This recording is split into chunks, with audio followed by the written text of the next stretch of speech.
Fun stuff. Oh, yeah. Nicole's doing this year, right? What's that? You're discussing this year, aren't you? Yes.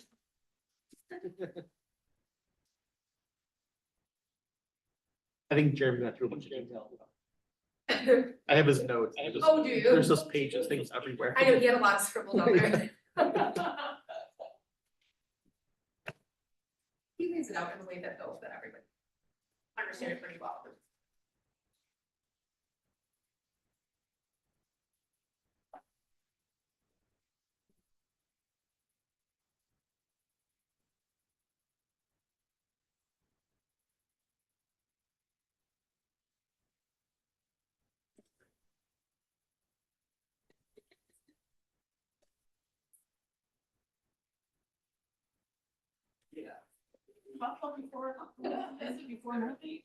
No, they don't care, I care.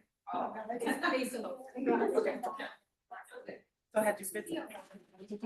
Yes. Okay, so you kind of got a little taste of it. Not looking. So here's your spot. See there.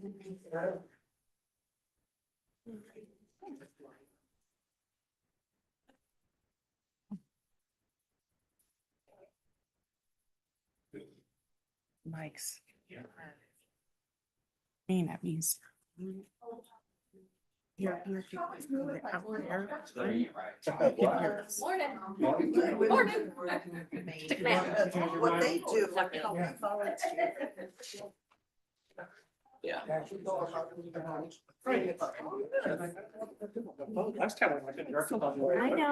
I do, I said the same. Oh my gosh. It's cold in here. It is a little bit chilly. I told them to turn off the air conditioning. We had the air conditioning. Actually, Mary Ann probably needs it before I do. Stop it. Such a gentleman. I saw it. Only if you talk into the microphone, Mrs. Into the Jason. microphone today. My chair. Oh, I There we always have go. to drop mine because I'm just So short. before we Well, I stand, don't think they actually. Like church. Sit stand. between us. No, it's just, it's whichever one's rolled. It's a to your random and you're spot. lucky if you're. Yeah, you're lucky if you get the same one. Do you need an agenda to follow along today? Oh, no, it's okay. Sure, okay. You mean no internet? at least they got squared away. See, told you, tabs. Word. That's the way.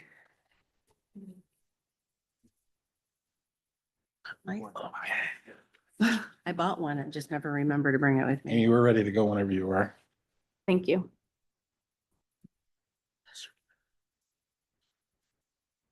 Must be the accountant. You know? Yeah. Yeah. Friend or? Kind of acquaintance going home from here. I'm sorry. Shorts and t-shirt on all Oh the my time. gosh. Garage painting. Apps on, it's gonna be iPads and open up everything. Ready. And go flip back and forth. Stove in the dishwasher. No, I haven't been taking pictures. I'll just take. I'm good with me. 700 tabs. Stove dishwasher have to be installed, the countertops, and then just minor stuff Get another down monitor. to, I mean, filling nail holes, that type of stuff. Yeah. Yeah, the bathroom was actually done. So, which is good because getting up, going down the stairs, bathroom, it's good to be able, getting old. Okay. Yep. You're ready to go. Nice. Just waiting on you. All right. All right, let's call the meeting to order. Can we stand for the pledge, please? You do. I pledge allegiance to the flag of the United States of America and to the republic for which it stands, one nation, under God, indivisible, liberty and justice for all. Thank you. Making a motion to approve roll? You gotta call it first. Oh, sorry. I guess I do have to call it. Sorry. Mary Ann, Here. Scott, Quite hear you. I'm here. Brian, Here. Dirk, Here. Danny, here, Peter, Here. and I am here. I'd like to welcome Maisha Sabaida. Did I say it right? Subaida. Sabaida, okay. She will be our new student ex officiato. Now, may I have a motion to approve roll? So moved. Second. All in favor? Aye. Aye. The approval of the agenda. Do we have any comments? We will vote on it next week. Minutes of the previous meeting. Just a question. Oh, we got to here. do the oath of office. I'm sorry. I'm sorry. That was I like skipped right over it. I'm sorry. We need to do the oath of office for Maisha. Oh. We used to do that. I, Maisha Subaita, do solemnly swear that I will support the Constitution of the United States and the Constitution of the State of New York, and that I will faithfully discharge the duties of student ex officio board member of the Sweet Home Board of Education according to the best of my ability.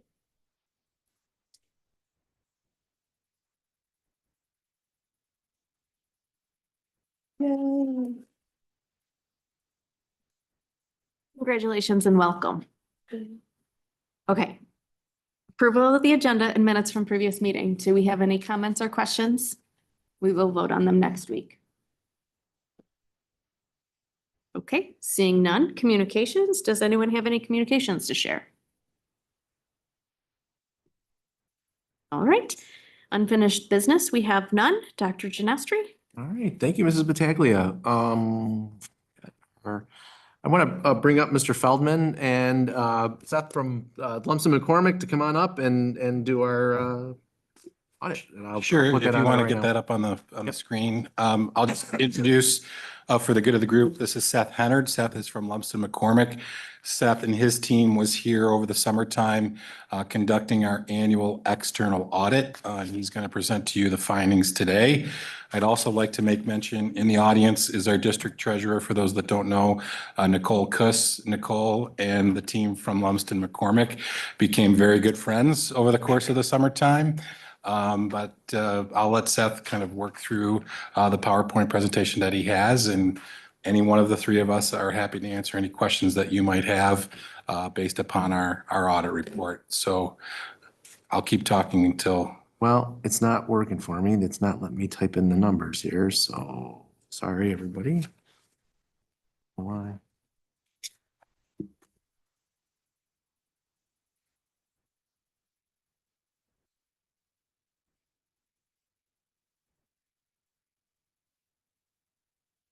Doesn't look good today. No.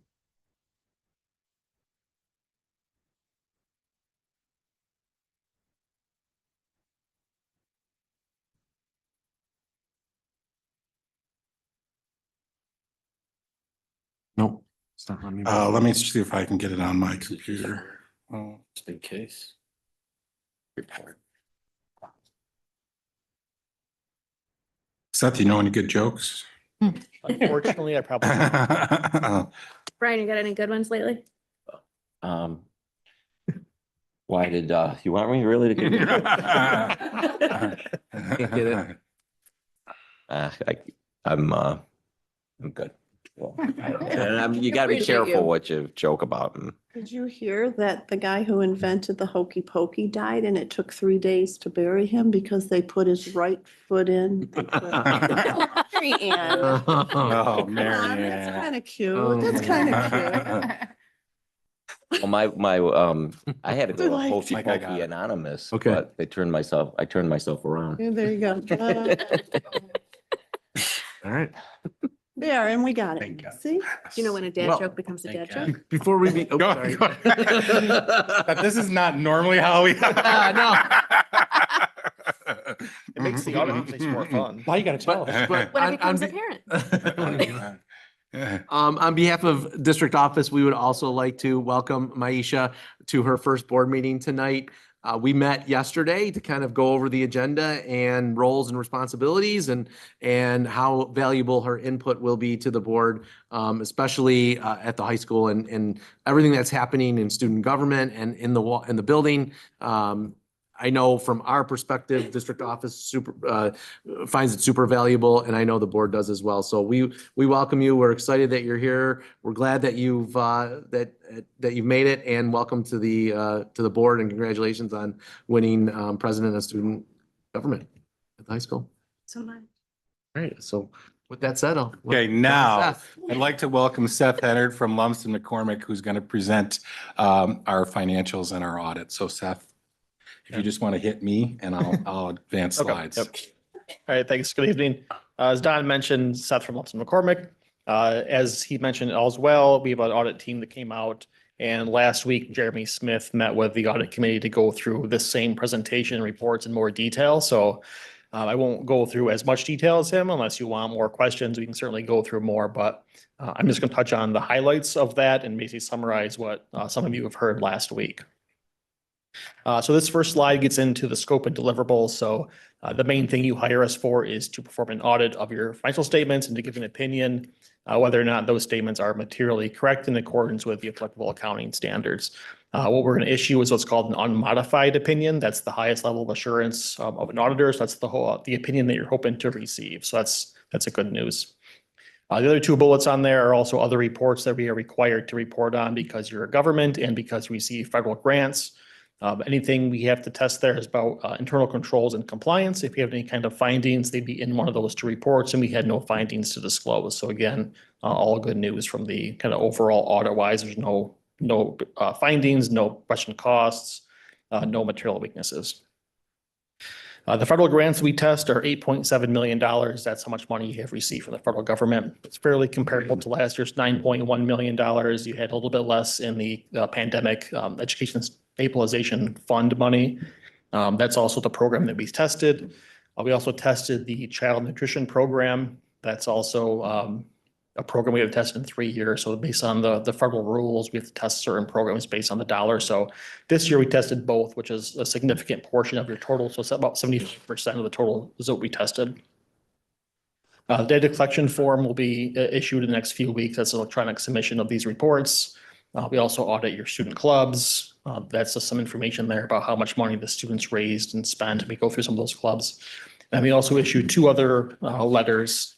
The communication, those charged with governance on the next slide, basically would tell the board about any basically major issues we had. So on slide 2 is that report basically talks about our responsibility to conduct the audit, any major issues, if we're independent still, if we had any major complaints or disagreements, difficulties of that nature. We had none of those things to write about. So all that is basically in that report. It says there's none of those issues.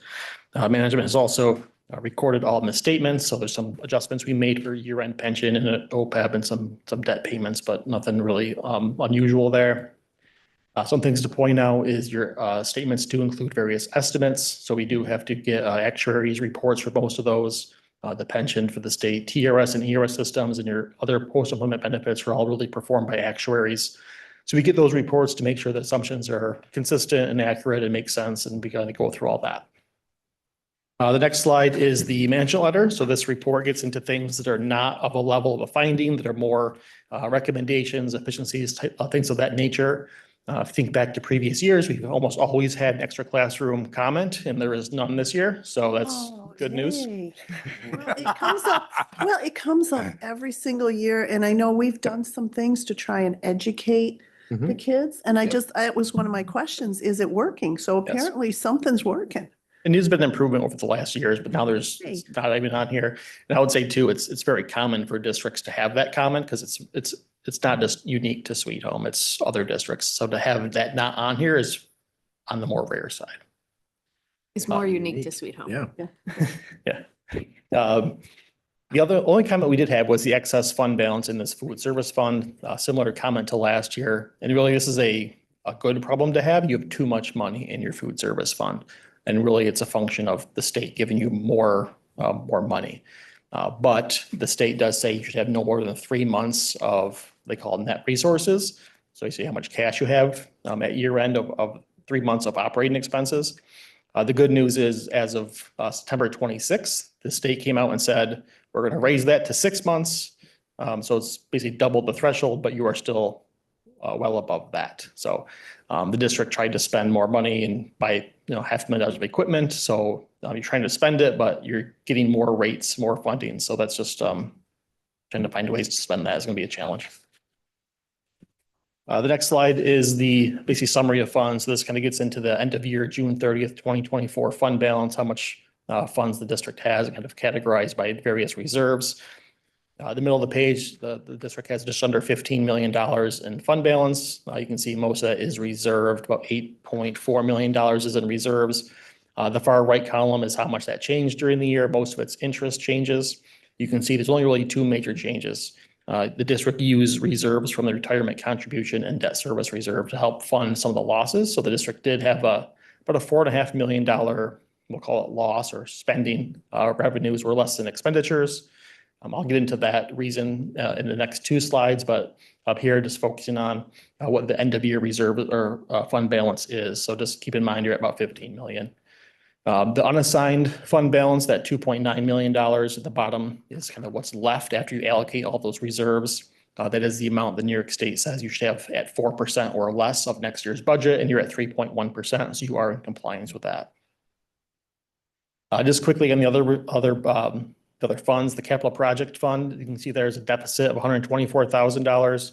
That's fairly normal with the capital projects fund as you have projects ongoing. There's going to be deficits until you have permanent sources of revenues. You can see last year's was $32 million deficit, and that really is a big change because that 32 million, you spent an additional $8 million to kind of finish off your last capital project. So that took you about a $40 million deficit, and then you issued a bond and related to premiums, and that basically made the fund almost whole. So that's just some money expected from New York State to close that out. And finally, the food service fund, I kind of already mentioned that you had an increase in fund balance. The district did spend a lot of money on equipment, but the state increased their rates specifically. So you had about $800,000 more in revenue than you did last year just because state rates went up. So to kind of get into why the general fund lost $4.5 million, talk about the revenue and the expense side. So your revenues did increase about $6.5 million. Property taxes were flat. Really, the increase is solely because of the state aid. So the state aid increased mostly about $3.9 million just from general increases in state budget. You can think of that as the formula aid or foundation aid or whatever you want to look into it. That's about $3.9 million. Then the other various aid categories are more based on Sweet Home's spending in previous years. So you've also had increases in building aid, transportation aid, all the other categories increased to make up a total of about $6,700,000 in state aid. Well, I'll just add on to what Seth said, just to give you a picture. This picture for the 23-24 school year was the first and likely only year that will be fully funded for foundation aid. The governor did promise that was going to happen. And then for this school year, 24-25 school year, she rolled it back and we lost about almost $600,000 worth of foundation aid. So that picture there is based upon the formula, fully funded basic foundation aid. And then on the expenditure side, your expenses did increase about $9 million, so more than revenues. That's what's causing the more of a loss there. Some of the bigger changes, your salaries increased $2.7 million. That's really a function of the new collective bargaining contracts and basically employee wages going up. Your health insurance decreased to $1 million. A lot of that is because there was a one-time payment last year related to your 105H program, just kind of how that worked accounting wise, and you're having a third party kind of administer that for you. So that was about a $1.6 million increase, a one time in 2023. If you were to back that out, health insurance would increase about $500,000 or 5%. So it's kind of expected for health insurance. The other major categories there, debt service did increase a lot. That's really because you've basically paid off more of the bond anticipation note this year to really borrow less in long-term funding. So that would be more consistent if that was not there. And you had sizable increases in transportation and BOCES. The transportation aid, that's partially caused because you did order buses in the previous fiscal year, but they didn't come in. So again, I had multiple bus purchases in the same year, kind of throws out of whack a little bit. And just increased contraction services for transportation for students. Then finally, said BOCES increased the various different services and $1 million of tuition for students that were sent to other schools they had to pay tuition for. So that's a big portion of that. The final slide is the kind of reconciliation of everything together, includes all of your funds. So I won't get into this too much, but just kind of the highlights here. Your current assets are $26.7 million. That's about a 60-40 split. About 60% of that is cash. The other half of it is due from New York State as grants and other receivables. And you can kind of see the big swing in the liabilities section. Your long-term liabilities did increase $37 million. That's because you issued a new bond. That was a short-term ban in the previous year. So the next line down, the other liabilities, you can see a large decrease of 38 million. So it's just changing classifications, but otherwise it's overall fairly consistent. So overall, you had about $76 million in net position. That's the ending kind of equity of the district. Most of that is in capital assets, but overall you're in a good, good financial position, 15 million in general fund. So it's, you had a big sizable loss this year, but you have more one-time things happen in the last couple of years. So hopefully those stop. But as Don mentioned, you never know with state aid and if the decreases, how that happens. Just be cautious of general fund balance going forward. Yeah, just again, on the expenditure side of things, and Seth kind of touched on it. But we did, based upon the result of the new collective bargaining agreement with the teachers and the retirement incentive, we did have a one-time expense of $1.7 roughly million that wasn't budgeted for. And we worked pretty hard to get that done.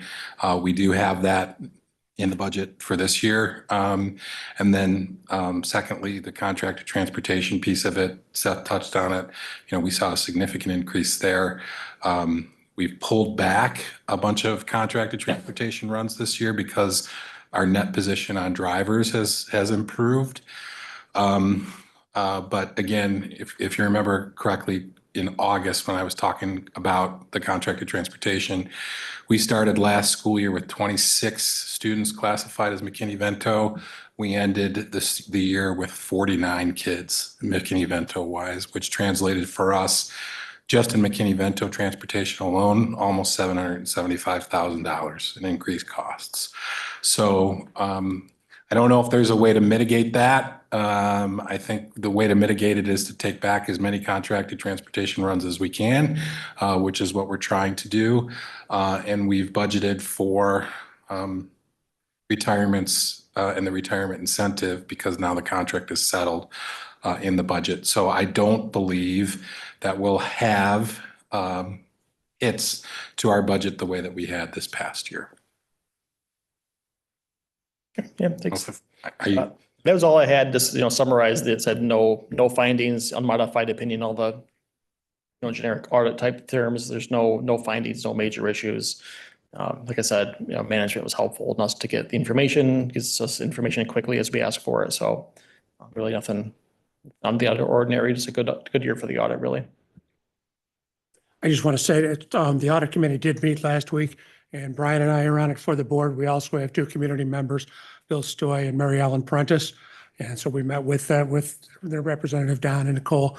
And were you there, Mike? I don't remember. I was not there. Okay, anyway, For that one. we met with them and we got the much more detailed report, but everything he had to say again was also very good. I think we're in great shape here, and how the audit comes up clean. That's always a wonderful thing. Can I just ask a question on the excess as far as the cafeteria? Is there any set plan for what we're going to do with that? That's a great question. So yes, we've been cited 2 years in a row for an excess fund balance. And as Seth has mentioned, it's been, the benchmark has been 3 months of expenses. So we have a definitive spend down plan. The issue is that we can't spend quickly enough. State came in with a higher reimbursement rate last year. We picked up a number, this is not working. We picked up a number of new partners in terms of, we've picked up Edge Academy, we picked up lunches through Summit as well. So we're doing more lunches and getting more reimbursements that we can't continue to spend as quickly as we'd like.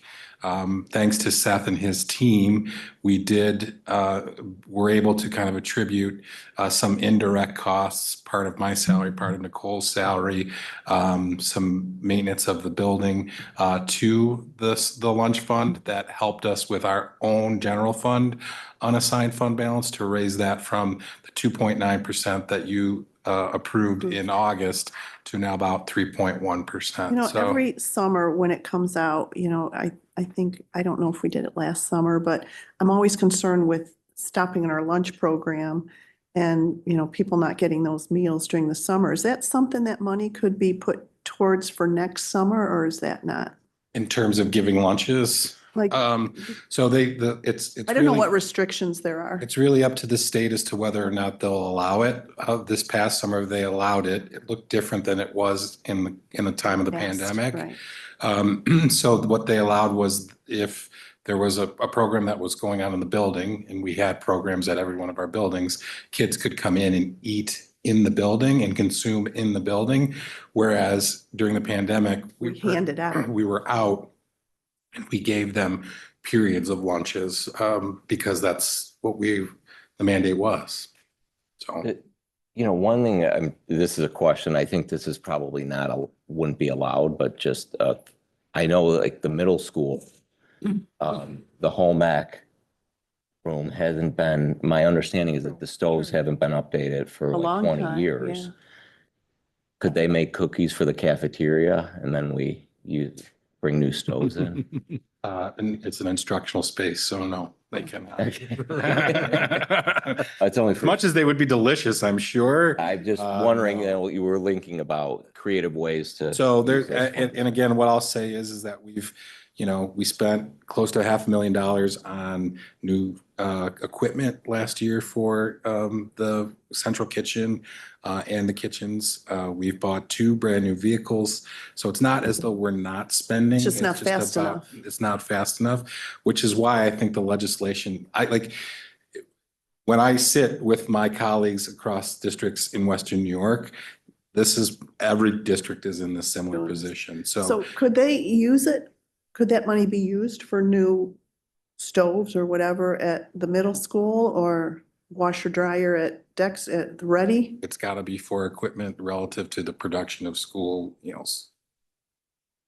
So what happens to the money if you don't spend it? Where does it go? Sits in a bank account.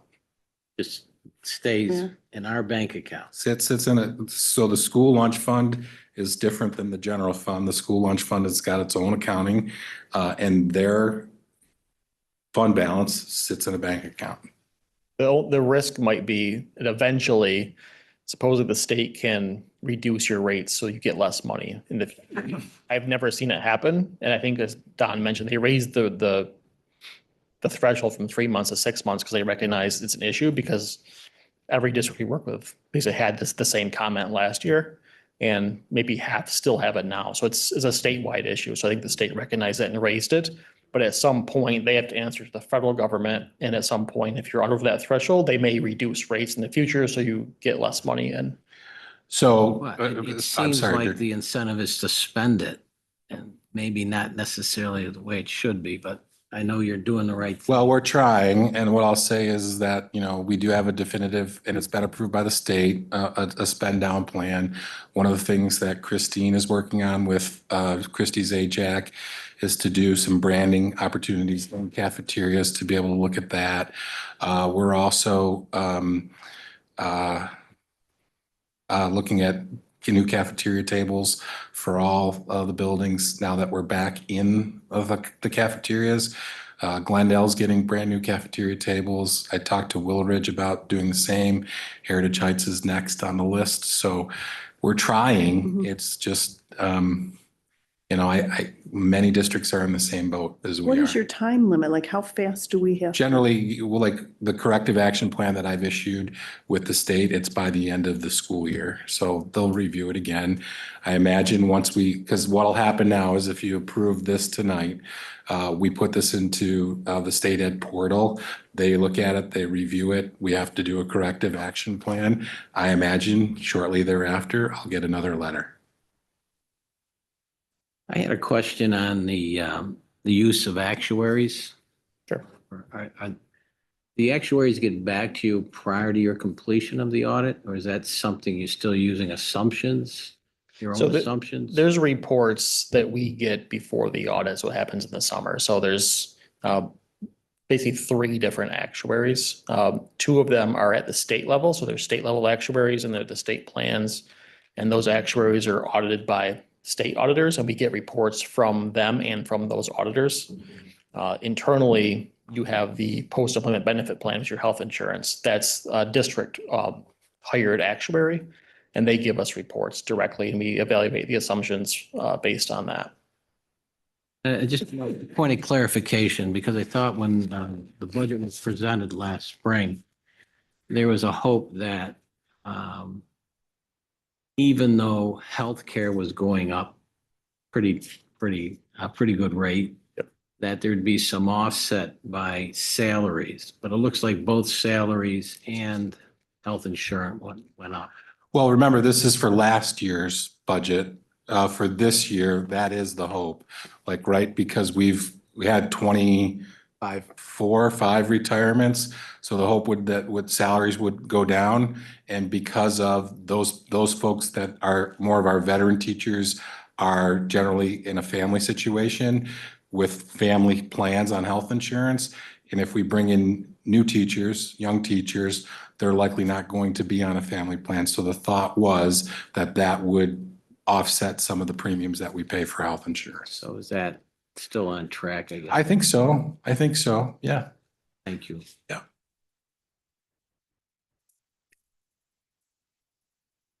All right. Thank you, Seth. I really appreciate Thank your you. work. Thank And you. also, I'd just like to thank Nicole and the team in the business office. The audit process is an arduous one, but But I'm we're very, becoming pros. I'm very proud. We are becoming pros, which is a sad state of affairs. That's neither here nor there. To come through with an audit as clean as this one is, I'm pretty proud of that and pretty proud of the work that Nicole and her crew do as well. So thank you. Absolutely. Thank We you very appreciate much. all of you. Thank you. Thanks, Seth. Thanks. How long has Bill Stoge been on that audit? Oh, and Prentice too. Both of them They've have been both on been on for forever. as long as I can remember. Yeah, Same. when I started, yeah. Same. Okay. Just a couple updates for the board before I know NISBA resolutions are tonight. We had our first building use committee meeting of the year prior to our board meeting tonight. And we went over enrollment with the committee. You saw the numbers, I think, in September. Our increases continue to happen. We're about, from just 2 years ago, I think we said 570 new students in the district. So our enrollment continues to go up. We're asking Mike Kumro in Curriculum and Instruction to kind of look at who is coming to our district in terms of socioeconomic status, ELL status, subgroup status, to kind of get a great picture of trying to understand a little more. We're happy with the increase in enrollment. It is rapid and it is continuing to go, and our projections continue to look like we're going to grow as a district. But we want to know, more about who is coming to Sweet Home and why it's happening. So we're going to look at some data to do that. Two major focus areas of the year that the Building Use Committee will focus on. First, the next major capital project. We are in the planning stage and doing an enrollment projection right now with Power School. As the board knows, we're getting ready to submit preliminary findings to state ed to help build the scope of the project. We did get, as the board knows, green light to look closely at expanding Maplemere and Glendale to help with our enrollment there, especially, and we're going to focus on renovations at the elementary buildings to fall in line with 21st century learning and our strategic plan. So that committee will be tasked with the enrollment projection as well as working with Young and Wright campus construction in the planning stage, and we're going to spend the year doing that. The next project that we're looking at is just a study of, based on what we talked about during negotiations with the teachers union last year, to study moving the middle school closely more in line with the high school schedule, basically a 15-minute separation. The hope is to, while we do have new drivers, it's really a transportation issue that we continue to experience in the district, that we don't have enough drivers. And we're going to study the impact on transportation with that move to middle school. Not saying that we will have a recommendation or a presentation, but we definitely want to study it and see what combining the middle school and the high school run would be, and the impact that could have not only on the runs themselves, but on after-school programming for our middle schoolers, freeing up more teachers after school as well for our middle school students. So a lot of work that needs to be done. Scott Kennedy is up for the task, and we're going to ask him to study the impact with the numbers for us there. So again, not saying that we're going to have a recommendation, but definitely want to study it and see if that would make sense for the district in moving forward in terms of transportation and after-school programming. Also, a couple celebrations. Sweet Home High School has been named an AP School of Honor roll recognition. We are at the bronze level. Basically, we've earned this bronze recognition based on the number of AP courses that we offer. We've achieved all the criteria to be called a bronze level school. And to reach silver status, we have to expand our college culture, enabling 50% of the class of 2025 to experience at least one AP course, assist with college affordability, enabling 30% of the class to earn college credit by earning an AP exam score of 3 or higher, and optimize students' college readiness by creating opportunities for 5% of the class of 2025 to take a total of 5 APs across their high school years with at least one taken. So that college culture, college credit, and college optimization, you can see we fell in bronze on 2 levels and silver on 1 level at 32% for college credit. So very exciting. We know how important having AP offerings is for our students, and we want to continue to grow our AP offerings. I think we were in silver for 2 of them. We're in silver for 2, sorry.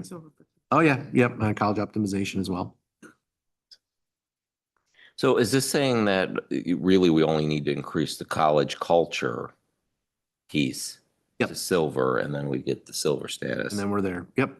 And is this those 3 bullet points? I just want to understand it. So those the recommendations that are focused on college culture to get there, or is it just the first one, which talks about college? Just the first one. So all we have to do is expand school college culture by enabling 50%. What are we at now? Do we know 45? 45. That's not. It's doable. Yeah. And we're doing a significant amount of work with the Worst Handbook to open up access to allow more students to have the ability to take these courses. So that will definitely be within our reach. A couple celebrations too with our staff. I want to congratulate Dr. Lucci, who last month received the Black Achievers Award at a big reception at the convention center. If you recall, last year we celebrated Mr. Baker getting that award as well. So Dr. Lucci is doing a lot of work in our school, but in the community as well, helping families and on tragedies and crisis all over Western New York. So I'm really proud that she earned that award and want to celebrate her. We also want to celebrate Brian Koziel, who's the media representative of the year for the Golf Association of Western New York. He received that honor last week, and just really proud of what our staff is doing. I think, wasn't he over in Prague? Yes, I think so. I thought I Yeah, heard covering on the radio. Sabres. Yeah, yeah. Yeah. This weekend, as part of our homecoming celebration, we always have our annual Athletic Hall of Fame ceremony. And this year we honored 5 new members to the wall in the athletic wing. So Jordan Johnson, Liam Callahan, Mike Begain, Kelsey Maving, and Reggie Witherspoon received the honor for coach of our Athletic Hall of Fame. So he's on the coaches wall there, gave a great speech to everybody. It was always good to welcome Reggie back into Sweet Home. And he's such an accomplished coach, and just always praising his Sweet Home roots and how coming to Sweet Home changed his life and trajectory in life. So it was great to hear and great to be a part of, and congratulations to all the recipients for the Athletic Hall of Fame this weekend. And just a ticketing update for football. It's been going really, really well. I'm just super proud of the staff who have decided to help us and really be part of our new, not only ticketing, but security policies at high school, at the high school football games. It's a lot of compliments from parents, either standing in line. The ticketing has been relatively simple. People have, for the most part, followed our new guidelines. We had 769 tickets sold for the Powder Puff game, and we had 645 tickets scanned for the Powder Puff game. Went off without a hitch. Our students were really, we had nobody complaining that we stopped ticket sales at 2:00 the day of the game. The reason why we did that was to understand who was in the stadium complex that day, and really to keep it more a Sweet Home event. So that worked out well. We had not one person complain that tickets were cut off at 2:00 on that Thursday. And then for the homecoming game, we had 1,264 tickets downloaded and 884 tickets scanned for homecoming. But it was a great day all in all. Athletic Hall of Fame, community trucks, food trucks, community day, and just a really beautiful weather day as well, for everybody to come out, enjoy some food, enjoy some family fun for the kids, and then watch Sweet Home blow out Williamsville East. So it's just, we can put that in the record. So my friend Darren. So it was a good day. How was the dance? The dance went off without a hitch. It went really well. So yeah, I think it was the weather was awesome. That beautiful night too. So It's a little chilly in the evening, a little but chilly, yeah. it was good. And that's what I have for this week. Anybody have any questions? All right. That brings us to our NISBA conversation with the amendments and resolutions. Okay, let's see. Sherry gave me the votes or Yeah, us, the first. votes, they're there. First three. Okay. So I don't know, do we want to, how we want to do this? What's the best option for you, Scott? I mean, we can go through this, just, I mean, it's, if somebody's got a question, they disagree, if they want to explain why they disagreed. Some of them, there's more than, I mean, if it's 7-0, we can skip right over, it, which is, there's only a handful that are in that point. The 6 ones, if you disagree and you want to explain why you disagree, that's great. If you don't, if you just want to pass, that's fine too. Some of them, I think it looks like we need more of a discussion. And when we get to the ones that weren't recommended, I know there's some confusion on that The part. language. Yeah, basically, when they come to the floor, it's still a yes or no vote. So that's what I need to know, whether I should vote yes or no, even though the committee didn't recommend them. It's just a slightly different process to get them to the floor. So so we can just roll through them as fast or as slow as you want. I know Sherry's taking notes and I will too. For your just general information, when we do this meeting on, it's Thursday, stop and think about it. I'll take all the stuff, Sherry will have it, all the votes recorded for me. And then I actually vote the way the board suggests. This isn't just my opinion, it's 7 of us is the way I will vote. But I will also take notes if we had some discussion, because sometimes somebody will put forward a change to the resolution. And if that change is enough that it would have swayed you based on what I hear you saying tonight, that would change my vote. Doesn't happen often. I think it's happened 3 times in the last 4 or 5 years. So but it does happen. Were there any late resolution amendments added that should have been made No, aware of? we didn't take them. Okay. That was one of the changes my committee made over the summer, was don't take them. Okay. I thought they were due by. It was a time frame, yeah, they just, October. that the late resolutions are always a problem, and we Yes. recommended they just not take late resolutions, and Okay, good. we can do better next year. Okay, so the first one, we were 6 agree and 1 disagree. Tell you why I disagree. Vote there. if they do away with, if they if they restore the SALT deduction, where are they gonna replace that tax money? That's the question, so I can't support that. We're all asking the state for more money. Store SALT, actually, the beneficiaries of that are the wealthy real estate owner city. Anyways, that's why I said no. Okay. 2, we all agreed. 3, we were pretty split. 4 agree, 1 disagree, 1 undecided, and 1 asking for discussion. I just asked for discussion because I said, aren't we already doing this with DEI? I didn't quite understand why we even needed to. Sounded like what we're already doing, why do we need? That was my rationale. I really didn't say yes or no. I just said, I thought we were already doing it. Oh, here. Does this make DEI mandatory? Is it something that would turn it into law? Is that what we're looking to do? I wasn't, go ahead. So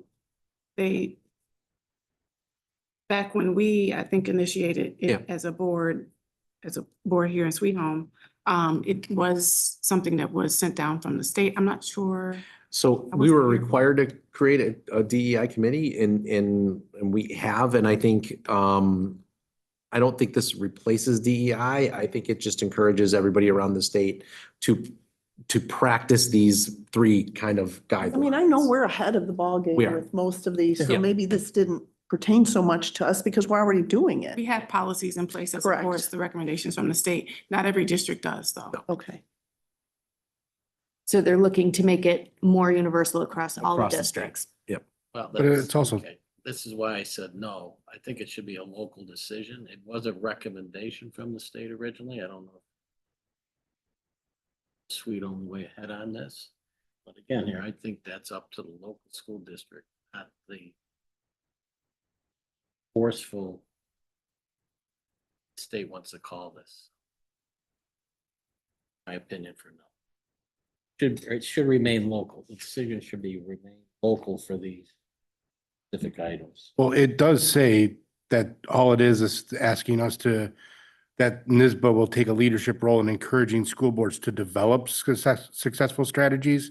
So it's just having them ask the districts to take a role. So it kind of is putting it at a local, the way I read it, it is putting it in the hands of the school boards to do that. So.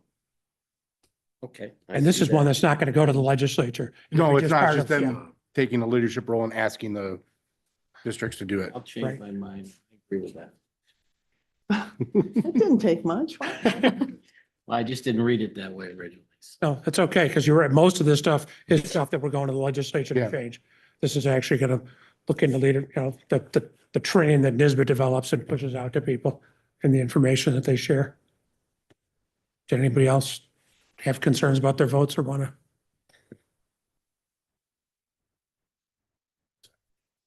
Would we all be in favor of that now? So that would be a 7-1 or 7-0. Nothing. Okay, number 4, we were a 6-1 split. Does anybody want to speak on that? Me. I said enough bennies. I said no. Okay, The only caveat to that, Mr. Raymond, is just the shortage. And I think a lot of the teacher shortage is related to tier 6. Not trying to sway in any way, but just saying that I think all school districts are experiencing a shortage, especially in some of our high need areas. You can trace back some of the data to tier 6. This is a train that's happening. I mean, realistically, every other school union entity, NICET, AFT, they're all, and it's not just teachers, it's also fire, police, that would be anyone, city workers that are tier 6. So just as a point of history, when Tier 4 came out in the mid-80s, it was terrible. And they fought for 20 years to get Tier 4 to where it is now, that it's acceptable. And now the Tier 4s are fighting to get Tier 6s, of Tier 5 and 6, kind of where it is now. So there's been a lot of headway made on this over the last couple years. I know the fire, the police, the teachers union, every year something gets chipped off on Tier 6. They used to have to pay, teachers would have to pay for the lifetime. Now that's down to 10 years. So it's not going to be a huge, like, okay, we're going to go, but every year, and the state legislators behind this too, every year they're chipping away at Tier 6. So, I mean, it might not happen while we're all still on the board. But I think eventually Tier 6 is going to be more manageable. And I will say this, when I'm a Tier 4, when I'm done, I think I'm going to be paying, I don't know, somewhere into the $30,000 to $40,000 range. My new teachers that are at Tier 6, after 30 years, they're going to be paying over like $300,000 into their retirements and all that stuff, which is a big deal when you're talking about, you know, I'm paying 30,000 and they're paying 10 times as much. So where does the burden fall here? You know, we have a teacher shortage. What are we doing about anything about that? I mean, we used to have all the superintendent shortages, admin shortages. Seems like it perpetuates this never-ending more money system, salaries and benefits for these. So again, here, I think the solution's got to be something else. At some point, you run out of taxpayer dollars, I guess, my position. Sorry. It's my view on things. So, I'm writing your note. I'm writing the notes, sir. well, that's. They were just, I kind of expected I knew what you were going to say, but I wrote it down anyways. Thank you. All right. Okay, resolution 5, we were 6 in one discussion, or one undecided, sorry. Do we want to discuss that? Who the undecided was. I had no opinion, so I'm. Okay. Okay, So this one has been actually, Don, you can correct me if I'm wrong, has been actually in the budget and taken out at like the 11th hour the last 2 years. The raise. I can't see what we're talking about. Okay, I'm sorry. It's the raise in the BOCES Cap. Aidable cap. aidable set cap It's from been- 30,000 to 60,000, I It's think. it been was. a proposal every year in the budget since I've been sitting in the seat. So I think it's And I think, longer, yeah. yeah, and I know if I remember correctly, Dr. Capuana told us it was a $7 million savings to all the districts in Western New York, or at least the BOCES component districts. So, every year since 2015, without final action. but the last 2 years it's been in the one house or the two house budget. It's in both and one house It was budgets. both in both one house budgets and then the last minute chop off by the governor. correct. So, We're getting closer. yeah, from 2015, yes, we are. Okay, resolution 6, we were 5, 1 and 1. It is the support legislation to eliminate the limit on BOCES district superintendent compensation. This is the same one. Like it's, No, this is on superintendent salary, okay, BOCES superintendent salary. BOCES superintendent salary, sorry. sorry. It's, which is Apologies. currently capped at like 208, 210,000. 208, yeah. I was not the undecided, so if the undecided would like to say something. No, that's I fine. think a bunch of these undecideds are probably me, and it's not because I'm genuinely undecided. It was just because I wanted some more information and to hear what people were saying. Yep. So it's not that I like feel necessarily one way or the other. I just looked at it and said, this is a very small blurb and I don't know what it means. And So- so you go down the rabbit hole of trying to research it, and there's so much out there that I couldn't So our BOCES superintendent is Dr. Capuana. He's the liaison between the districts and state ed. Right. So he travels to Albany at least once a month for updates and then gives those to us, but he also oversees all of Erie One. In law, district BOCES superintendent's salaries are capped. I think it was probably 2-3 years ago, they went up to It 208. used to be like in the 2019. 170s, I think. Yeah. So they're asking to raise the cap to stay competitive, basically, so they can find the better candidates. And keep them. Yeah, and Keep it. exactly. In a lot of cases, even in Western New York, there's at least a handful of superintendents that make more than he does. And then when you get downstate, the majority of them do, I think. Yeah. Just because of the nature of the position, superintendents downstate make significant money. That cap has been in law for a long time. I remember that 5 years ago, so. Yeah. Yeah. Why don't they Mhm. change the law? Is that what, it's not. That's what the goal is here, yeah, to get rid of it. They've modified it a couple times, but it hasn't kept pace with superintendent salaries. If it's a short answer, why did they cap that? That's a good Was the question. goal. That I don't know. It has been Oh. for ever. Ever since I can remember. Yeah, I mean, I remember Mr. Ogilvy. That's several He- superintendents ago. Yeah, I don't know why. It was explained to me a while ago and I can't remember, because BOCES is state funded, I think. Yeah, and they- that's they're and their employed by budgets, state They're ed. employed by state ed. Think that was the reason. Yeah. And the component districts are kind And of the salary, yeah. yeah, Yeah. putting the bill in, but yeah. And it would be a shame, it would be a shame to lose Dr. Capuana. Yeah. As the BOCES super. So, Okay, resolution 7, we are 6-4 and 1 undecided. It's probably me again. It's okay. Private guy. Do you That one, want- I'm sure either of these people could talk to you about. Basically, Yeah. having worked for the state for ages, the civil service exam system is screwed up at best. They can literally go years without offering an exam. And when we're trying to fill a position, those lists get expired.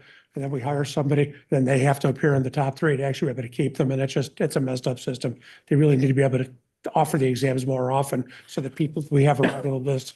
And I'm sure you guys, if you want to add to that, I dealt with it for a long time when I was hiring people. The titles are archaic, the job qualifications The don't exams are match archaic. Yeah. what we do here at all. It needs a complete overhaul, in our opinion. It's very difficult to find candidates to fill civil service jobs, because there's such a tight window that they have to fit in and they don't fill the qualifications that we need. We work with civil service all the time. They're unbendable on some of these things, and it's just become completely outdated. You're talking about the structure, how the exam is structured, right? Titled or The whole thing, yeah, because even the Yeah, exam everything. process, But you're not talking about dumbing it down, right? no, No. it's No. actually, for where I was working, it's separate from this. I would have liked to have been more complicated because it was a written evaluation of your experience and people could lie like crazy. And they did. And the civil service doesn't have enough people to check up on him. I had a guy come in for an interview and when I started asking him to prove, tell us what he did, the guy was basically building home computers and he thought that made him a computer expert. And he passed the exam because of it. I agree 100%. All right. 8, we're 5, 1 undecided, 1 discussion. I put discussion just because I wasn't sure how this would affect us. I was kind of looking at Sweet Home. This talked about the state would provide sufficient funding through building aid for the construction of a new school that would replace 1 or more outdated and antiquated schools. I really didn't Yeah, understand. so new construction's a lot more expensive Right, of course. than renovation. And I think a lot of our buildings are getting outdated. So more districts are looking to do new construction, to stay, to modernize and have less maintenance costs. And we want aid that represents the increased cost of doing. Makes as sense. in what like Tonawanda just did. Correct. Yeah. Right, there's different structures for a building aid, renovation versus new construction. Yep. So. Thank you. Anyone else? All right, so 9, we're 7 agree. 10, we are 4, 1 and 2. I put questioning, I need to know more. This is one that talked about the zero emission and bringing on hybrids. I don't Oh, you know. can't see it. You want me yeah. to, here, can you? I think this would slow the complete transition to. Right, but zero are they emission. just, because districts have put their head in the sand and really not, I mean, is this to counteract that because districts haven't really prepared for this? I think they're saying districts should have the option to do it and it shouldn't be mandated. Okay. I don't think it's more putting head in sand as more districts studies are saying that electric buses, especially rural districts, are not as efficient for them. So maybe if you're gonna go down the electric path, maybe a hybrid would be. I just better. didn't know that I don't know much what the about the pricing is hybrids. on a hybrid versus an electric bus. Electric. I don't know much about it I at know, all. I couldn't. And it mentioned the didn't even hybrid, know it so was an that's why I option, questioned. honestly. I didn't know it was an option either. I Yeah. didn't Nor know. did I. I did not know it was. I'm an not sure option. that it is, but anyway. Yeah. I I- don't believe that it is. I think it's a zero emission. The mandate is. The Mandate But I is. didn't even know there were hybrid buses to buy. Oh, correct, but yeah. yeah. I think like I talked to some people 2 years ago about some of this.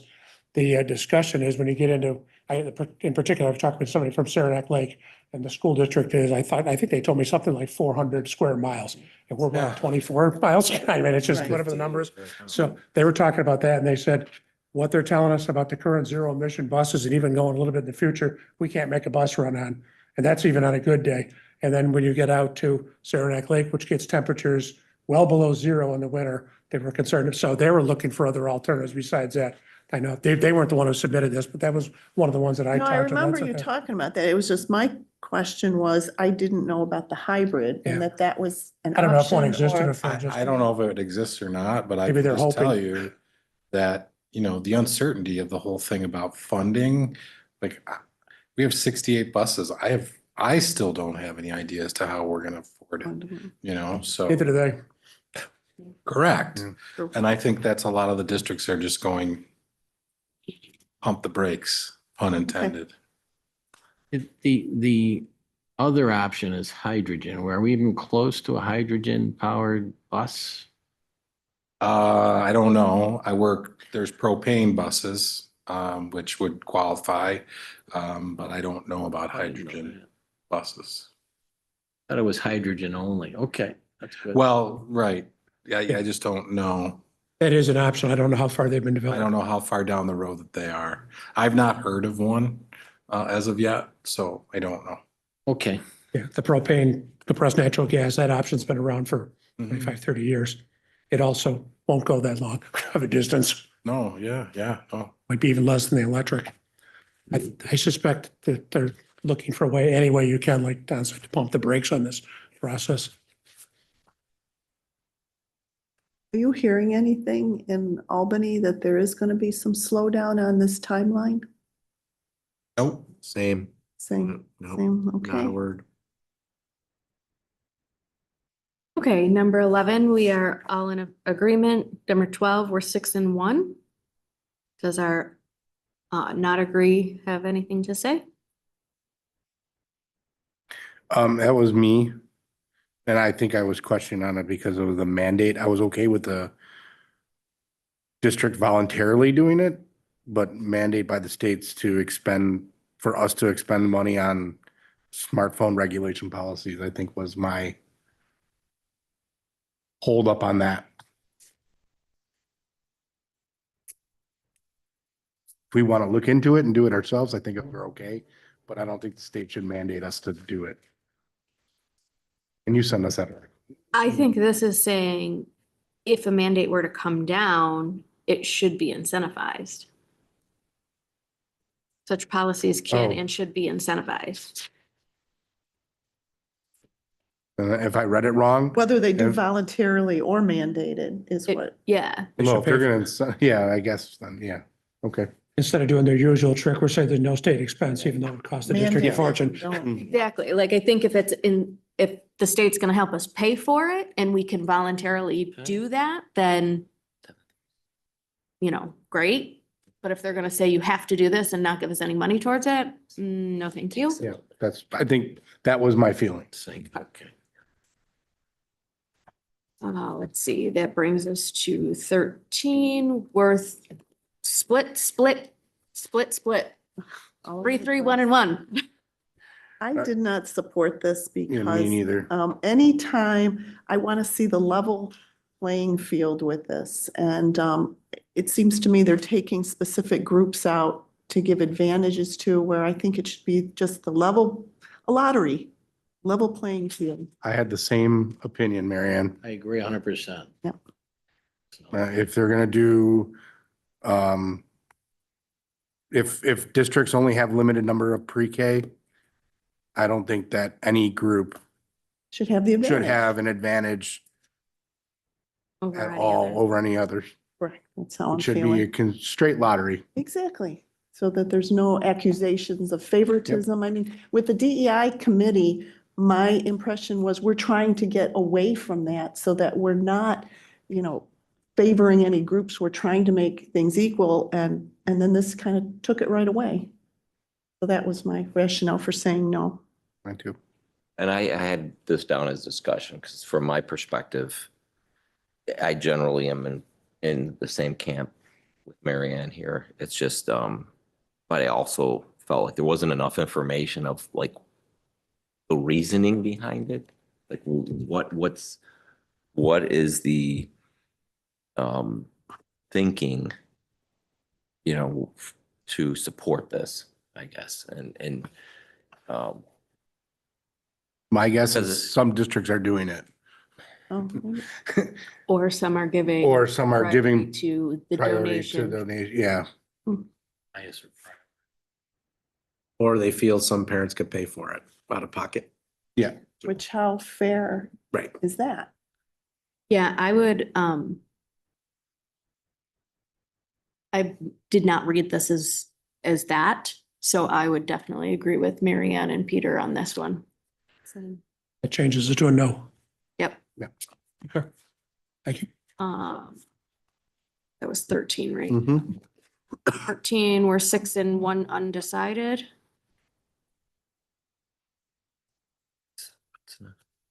oh yeah, 15. 15. 14. 14.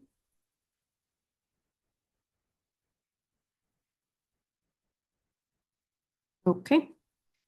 So we'll go to, I guess that's a universal agree. 15 is a 3, 1, 2 and 1. Just had a question here because they mentioned that the pools that they're talking about are only open 2 months each year, and I didn't understand why that was happening and how this would make it better. I mean, they talk about lack of lifeguards and all that kind of thing, but for a pool to, I guess I didn't realize this was even happening, but why are these pools only operational for 2 months of the year? I disagree with having to try and Right. put swim into our K through 5. Anyway, Mhm. right. Like it just, as much Well, it as just it's a didn't make needed sense life to me. skill, I don't know Not at how that that would level. work. Right. You'd have to bus children to the pools. It just didn't make sense to me. Just didn't seem real realistic, so I was leaning towards the no with this. It I would just didn't no make on it. sense. Yeah, I don't agree with It's this 2 one. months is, it's a bit, like Tonawanda and Amherst have their pools. They're only open basically in July and August, and generally not So even are all they of talking the August. outdoor pools? that's I'm what- yeah, but thinking no, the they want- school indoor. Yeah, they want to pools build school pools because the outdoor pools aren't are available. available. Yeah. Okay. And I mean, my kid was like that at one point. They, once they go back to college, they're gone. They're gone. So that's why you end up with, they're finishing up at, the third week of August, they're closing a pool, even though it's still hot out. Yeah, but I agree, the logistics of doing this for A grades school K pool. through. I mean, like I Five. said, while I agree that swimming is a life skill, I don't know how that would work with putting pools in elementaries. Like it just seems Costly. Costly, yeah. yeah. So that's why I went with the disagree. Okay. I lost count. Are we at a no? I think we're at a no. Okay. Back to 14 for just a second and ask Peter a question. Sure. Shoot. This program will any post-graduation license or certificate? No, the program, it's the programs that do. So like, so a program, cosmetology. When those kids go to BOCES for cosmetology, they take their licensing exam, they're qualified to take their licensing exam, and they actually are licensed by the state to work when they graduate high school. So this is providing aid, additional aid, I believe it's allowing additional aid to those programs that have post-grad licensing or certificates. So we're asking the state for more aid for that specifically. Not that program specific, there are other programs that also, that the students actually have a, yeah. All right, okay. I think welding is another one, auto mechanic is another one. Those students are actually out fully HVAC. licensed, ready to work when they graduate high school. So I think another piece of it, rather than actually paying for exams, is they could ask the state not to charge Charge them for the exam. exams, yes, Would be part of the discussion too. yes. So not just, so. then- another then- incentive for kids to go through that program, is that It's another incentive for the Incentive, trades. yes. enough funding for the programs, correct? Yes. Yeah. Okay. Thank you. Mhm. Okay, that brings us to, do we do 16? 16. We're on 16. 16, all right, we're 5, 1, and 1. I put no for this because I think what I'm questioning is, was this saying, I mean, I know it would, if we didn't have to account for each kid on a bus, that would help with our transportation. But I think, especially with the Buffalo weather, if kids' parents can't get them to school, I mean, we have to, is that what it's saying? That we would not have to provide a bus, a Well, they spot would- on a bus for each kid? If they opt out. If they opt If out. they opt out. The DEI committee review opposed this one. Right, and so I didn't, I wasn't quite sure where, I guess I was looking at Sweet Home. So this was saying, what, why did they oppose it? I guess there wasn't any. I mean, I basis know for- kids that have, I mean, my son's a senior, and I think parents have driven their kid every day since kindergarten. But What yet happens we if they're still, sick and can't? but yet we still stop at their house every day. I don't think a kid, now I think the kid drives to school, but I don't think he's sat on a bus once. I just didn't want to give a kid a chance as an excuse to miss school because they couldn't get a ride here. So I was, I'm always thinking of kids missing school and absenteeism. If we make sure every kid, they can't use that as an excuse for not getting to school if their parents couldn't get them here or they couldn't drive here in bad weather. But on the flip side of that, if you were to look at our buses at the high school level, let's just say, Are hypothetically, they all empty? well, they're not all empty, but A lot of if them. we're routing our buses to pick up 60 children and only 30 of those children actually need a ride, you got a half full bus and we're mandated to keep those seats available for those For students. just that reason, if the parent, if for some reason, I mean, I guess, I don't know if. That's gonna, I mean, it's But like I've- naturally gonna happen. It is. And I've said 100 times since Sunday, like, if we have 30 kids riding the bus and we have 60 seats available, those 30 kids are not all gonna need a ride on the same day. But like I said, on a snowstorm day where parents aren't gonna, I just didn't want to see this as another Close. excuse a kid could use for absenteeism. And I'm so, focused on our kids getting to school that's why I said no to this. I just, My rationale. I agree with it impacting absenteeism. I also with the shortage of bus drivers, It's a It- good point. to me, it's, yeah, we need to relook at the way that it's Yeah. required. And if the parents are making the request to opt out, then, I mean, it's not like they're, Then have a responsibility. then if they're opting out, then they have that responsibility to get the kid to school. I mean, I've driven my kids to school when I was sick. I mean, But also like, You're a trooper, Peter. it would leave it up to the district to have a policy where you know, if we're sick at some point, you can You call. cannot back in, or Yeah. I just think it would be a logistical nightmare to have to, Kennedy answering phone calls. Yeah, I decided to have my kid ride the bus today, so, It would need to be. but All right, I have to give you my 2-mile walk when I had to go to high school. in the snow. In the snow, uphill both ways. Both ways, no shoes, blah. Yeah, there's only hill uphill, one way. You don't know Brompton and Brighton Park when it's 30 degrees and the wind's blowing? It was cold and not every windy day, cold day, my father could get us a ride. You survived. I survived. You were I'm stronger on for it. pro bus, Get you just now. so you know, I'm not disagreeing with that. All right, thank you. Okay, 17, we are 4111. Which one's 17? I didn't know a lot about that. That was my thing. I Proficiency. just didn't know a lot about it. After reading this, I was afraid that they were just kind of pushing the kids along so that they could say, yeah, we got them into general classes now. We don't have to, but I don't know enough about this to say, is that what they're saying?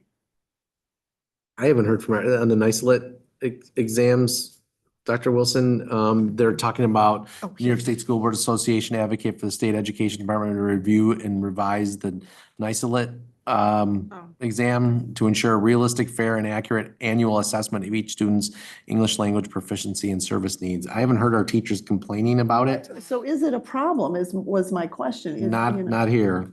No, I mean. maybe and in other schools, but This is the exam that the graduation we Right, just had. right. The students Mhm. who receive proficiency. so it just made it sound like the kids weren't taking a fair exam, where, is that really true? I mean, We for haven't our had- district, We haven't had an issue with it, Right. and I don't, we could always Realistic. revise the exams, but to say that they're, Assessment. you know, they're not fair. yeah, we just or haven't heard it. accurate, so that's why I voted no against that one. I also voted no. I'm not sure how the exam Right. going to be changed to improve here if it needs. Okay, So where are we with that, voting wise? I feel like if we don't see it as a problem in our district, are we, don't Yeah. support it? I can take that as a no, that's easy. Anybody else have any comments on it? Okay, so we'll go with no on that. 18, 5, 1, and 1. This one also has to do with English language learners. Yeah, put it on computer-based format. I worked well for 3 to 8, did not. They're saying, what, can you repeat They, that? they said they want to put, Put the NICELIT on computer-based. Computers instead of Oh. written. format. Actually, they want to stop them from putting it on computers So until they want to stop they, it? yeah, Yeah. until they prove the computer-based Oh, yeah. format is appropriate, beneficial, valid, and reliable. I think the computer-based makes sense, but Yeah, it Yeah. does, yeah. Can you add anything to that, Dr. Wilson? Not without looking at this more, no. yeah, it hasn't, that's another issue that has not come up with us about changing it to computer-based. Are our students taking them on computers now? Washington, No, They're all Yeah, that's the same paper-based. district. Yeah, they want to stop it until they're proved to be good. Yeah. Yeah, same district again. and, you know, part of their rationale does say, school districts have newcomers from education systems that offer little to no computer experience or literacy. I guess that makes sense, but also like, you gotta, if that's the direction we're heading and teaching them English, then wouldn't it be we're teaching them computer literacy too? But does that have to be part of the assessment? You know what I mean? Like, I understand what you're saying, like the computer literacy part of it is huge, but does that need to be the assessment for those kids? Because eventually they're going to be taking New York State assessments on the computer. Right. But for that NICESLOT assessment, like, they would learn those skills first, but not be tested in that format. And then would showcase those skills when they take the New York State computer-based assessments. Well, you've still got 2 years before it even starts computer-based assessments anyways. And the computer-based only applies right now, 3 through 8, Yeah. the high school exams. Yeah, this is spring of 26. They want to introduce computer-based assessments. So we still have 2 years to, Muddle through it. Yeah. yeah. So what was our answer for this? I don't know. Cable? I don't know. It's a good thing we're not the only ones responsible for. I can listen to the arguments and, Yeah. yeah, there's always some good arguments. And part of the process, they asked the schools, actually, they even asked them as they're making decisions by the committee to be available to answer questions about this too. But it's still, they want those people, usually they're the first ones to get up and talk to try and prove their point, so. Because I think the thing with this one was, and I think I just figured out what I was trying to say before, is that like you're testing their computer literacy, not their English language knowledge that they have learned, which are two completely different things. That's where I was going with that. I'm sorry, it took me like 5 minutes. So to add to But there- Ms. Anthon, You all voted yes for the that? computer-based testing that we had to do last year, there was some work we had to do to help the students be ready for the computer-based portion, but they already know English. So this would be, they're learning English and they're having Computer to take skills. on. So that's Well, what isn't- it- Assumption, but I think it's a fair assumption. A lot of our kids coming in. Yeah, All right, I'm going to lean towards a yes, that they want to hold off on it. okay. Okay. Listen to see if anyone can out argue me. I was a no and I would agree with you. Okay. For you as well. Okay, 19, we're 7, nothing. 20, 6 and 1.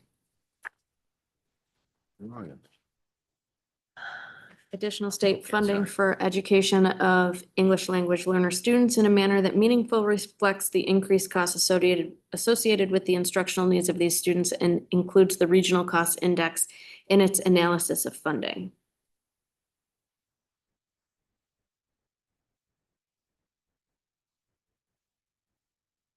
Part of it is, and it's the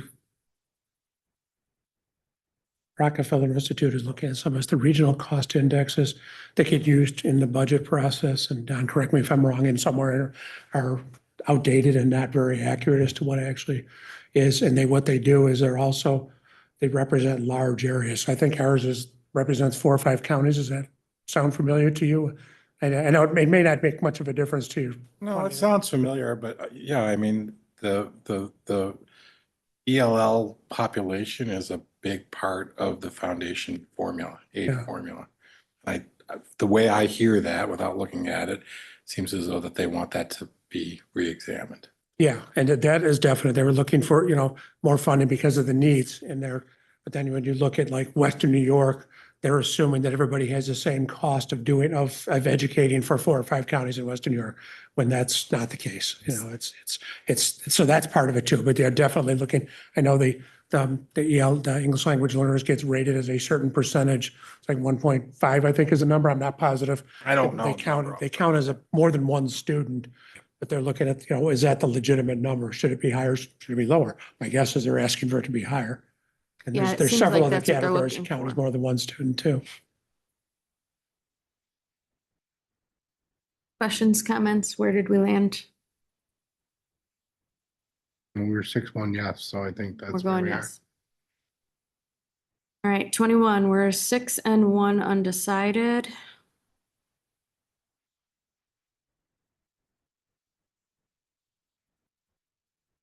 This is another funding one regarding pre-K program.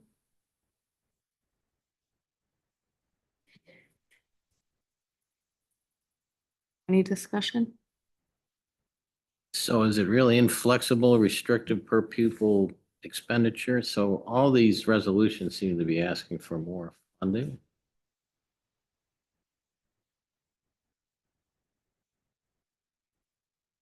Like removing a cap for the OC superintendent. And UPK funding is very funny. I don't necessarily know why there are 2 separate, state universal UPK versus the statewide universal full day pre-K. So, obviously the full day is a more expensive program. Is it fully funded? No. And so we do supplement our grants, basically, to make sure that everybody who wants a slot here at Sweet Home gets one. So the extra funding would be nice. Yeah. I always thought they should look at it full day pre-K in the foundation aid, but barking up a tree that doesn't seem to Well, that make any makes headway. that makes sense. So, And then support for that one. Okay. 22, 6 and 1. Discussion. I think that, wasn't this already taken out? it was, and I've heard that there is no appetite to bring it back. Back, Good. so, Kind of a moot It was point. very Yeah. controversial. Yep. Leave it alone, people. mhm. 23, we are 5 and 2. Extend the school year. Am I reading that right? That's what they want to do? With the extra holidays. but Because they're we'll have more opposing- days off, but they'll extend the school day a school year a week or two to fit those holidays in. So, That's what they're saying. They're saying if you give us more holidays that we have to close for, you have to extend the school year. Well, they're opposed to that. yeah, They're opposed to it, right? So they want the state school boards to Well, oppose it in the legislature. I would be opposed to it. Support this. Big mess to extend the school year. God, yeah. but You're still doing 180 days, but you're extending the school year. You're doing 180 days and so maybe just change the 180 210, days. right? That's kind of what they're saying. Yeah. Give us 210 days instead of 200 or 190. So, Yeah, basically it would come down to, I'm assuming every contract across the state has the same clause in it that, if you work over 190 days, not that part, about the part that this, this contract all holds true unless it violates a state law. right? And then it gets tossed out. Right. And that's what they would end up doing. They would, Well, yeah, Violate the state especially laws with that are against all those it. contracts that say that you don't work before Labor Day. Yeah. And now you're gonna extend the school year, you're gonna go into August, you're gonna go before Labor Day? Yeah. That would if be, a lot of people are arguing about that, even though there's a clause in the contract, there'd be a lot of Yeah. jumping up and down about it, I'm sure. I would vote no on that. That would be my vote. Well, they- That they was my said- vote. Yeah, their vote is to Opposing it. oppose Their it. vote is to oppose it, yes, so. I agree with the opposing of it. 24, 3, 3 and 1. Advocates for minimization of field testing and school district decision-making rights to refuse to participate in field testing without penalty.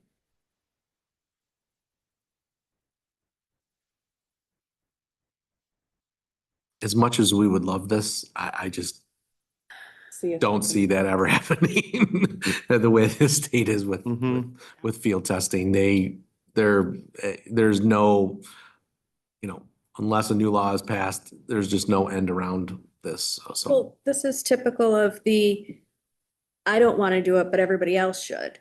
So if everybody opts out of field testing, the test will never get better. So I would agree with the opposing of this. If I voted no on this as well. I would not be. I guess my question would be like, what do the minimizing piece of it? Because some years we get selected for several field tests versus years where it's just maybe one or none. So do they It's make random. it? very, Yeah. very random. And when you get selected for a number of field tests, It's a lot of testing. yeah. Remember it being like that. Well, I wanted to understand what is field testing? Like what do they mean by? field So that you could get let's say the grade 4 ELA exam for kids. The state could require those kids to take a field test to basically test the validity of the questions. So they get basically Oh, okay. tested. It doesn't Yeah. count, but they're testing the validity of the questions. No, okay. So And- when they use the term field testing, they're just saying it's a, like Yeah. almost taking a sample. of Yes, Trying to. exactly. Or for the Regents exams, Yeah. they do field testing for their grading rubrics. Right. So how do this, that's how, High school can get hit especially hard because there's so many Regents exams. that- So, well, so right now, what's the process? They actually will say, we're gonna pull classes and they take an additional test. Yes. yes. Why don't they just, like, I know like in exams I've had to take, this is on the professional level. Yeah. They have a pool of questions and like they throw in like, there's two things they do. Either they throw in 3 sample questions for next year. They see like, and so they have to build this pool, which they've already tested in the prior years. Or second, they just statistically, they see like 80% of the kids got this wrong. So obviously this question is invalid. Like they kind of know the range of what That's why makes they it. field test. Because if 80% of the kids field test and they get it wrong, they don't put it on the exam. But what I'm saying is they do it Embedded in the during the exam. Like you take the exam and it's like, this question is thrown Regular out Regents. because I understand, but you if you should put a give- question on a Regents exam, that 80% of the kids take and get that 80% of the kids taking a Regents exam get one question wrong, that affects all their scores. So that's why you field test it. So do they count Well, those they- questions that you have, that you're talking about that are in your exam? Are those Reweight counted it, towards the right. score? Or is it just for gathering data? I'm not sure how they recalibrate the score, whether it's everybody just gets credit for it or whether it's, again, I realize I'm just asking because I'm not familiar with how it works. And, to me, It's separate. as somebody just Bless you. looking at this, say for the first time, or thinking about it, I'm like, it seems like a waste of time. Like when there's other means by which they can test these questions. That's now. So however that, like I see it done in other things. Right, but when you're, Peter, what I think he's trying to go to, and I've taken exams like this, and they have questions in there that Right. are clunkers. So when they score it, and they see that 80% are not answering it correctly, they pull it out. So it does not impact the final grade. yeah, but we're not looking at those. No. We're not looking at that data until months after the exams have been taken. And that's not how the state has them Yeah. organized. And then I think Yeah. you run into the problem of kids sitting for a test and the questions being not great questions and how that impacts their ability to feel like they can persevere through the test. Yeah, I mean, there's so many. Right. Yeah, okay. I mean, I understand you get that, if that first question's a test question Field test question. and they get it wrong, they're off to a bad start and it may impact them. So there's, Oh, I see. I mean, I don't have a strong opinion on this really, so I would defer to the experts. I guess it's just, I'm comfortable going with what the school board association is recommending. I also have it supported, so. Yes. I have no idea where we're at. I think we're split. I'd We're like to split. see it minimized. All right. I think we understand the necessity of field testing, like to make things better, like Amy said, but at the same time, it's hugely disruptive to a school district, especially if you get hit on multiple grade levels across multiple buildings. Yeah. So Totally yes agree. and no. This one I've dealt with for 15 years that They're gonna Can we do it really anyway. make a They're gonna difference do it with Doesn't- this? does We not can make a say difference. yes Yeah. or no, and Right. it's not gonna make a No. difference. Not likely. no. All that for that. Good talk. I put it down, I put it down as a no unless I get some strong argument that will change my mind. This one. Quite frankly, Yes, it's, see what happens. it's, you shouldn't be able to opt Lovely. out unless you've already done it. Like if you've already been field tested in your district 2 or 3 times that year, then there should be a limit to how many times you can be field tested. It should And be minimized. And that may come down to some of the argument this is one of those ones, somebody might put a change in for this. yeah, Mhm. not opt out completely, but to a point. Maybe, yeah, if you're field tested one year, you're not in the next year. Yeah. All right, Like 20, Mike said, the chance of it happening is slim anyway. Yeah. There's certain things that just, no matter what we say, they just don't happen. Jesus. okay, 25, we were 6 and 1.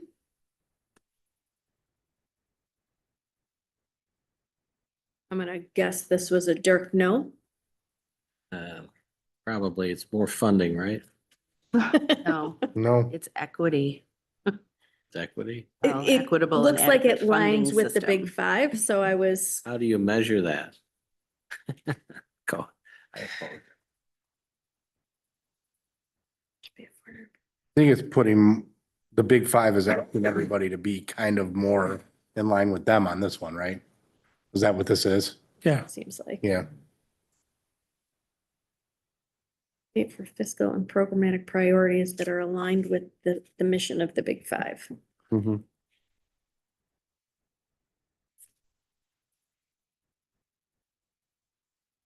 Equitable. All right. System and delivery of high quality education. Okay. I guess he didn't agree with us, so we can just move on. He's fine. Where'd we end up? He'll be right back. 26 Or 20, still on 25.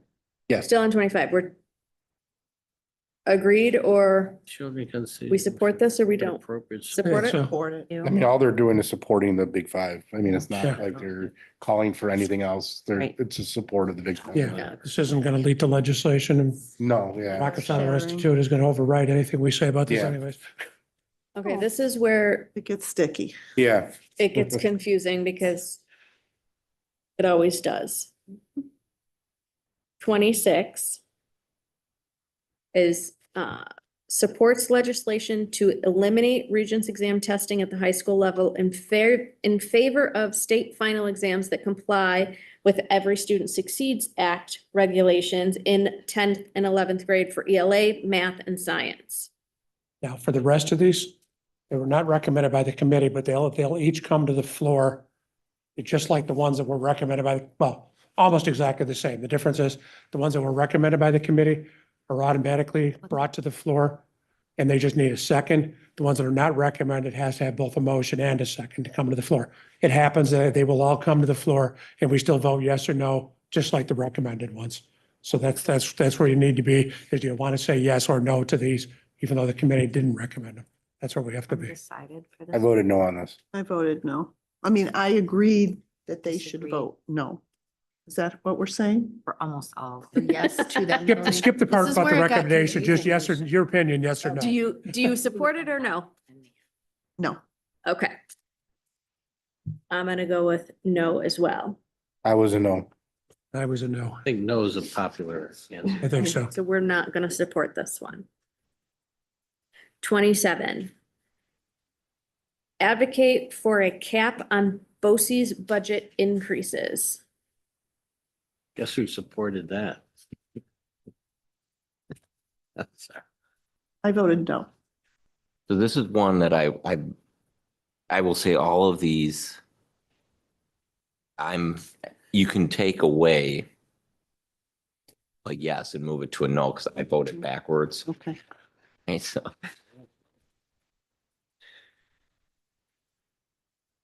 Hard.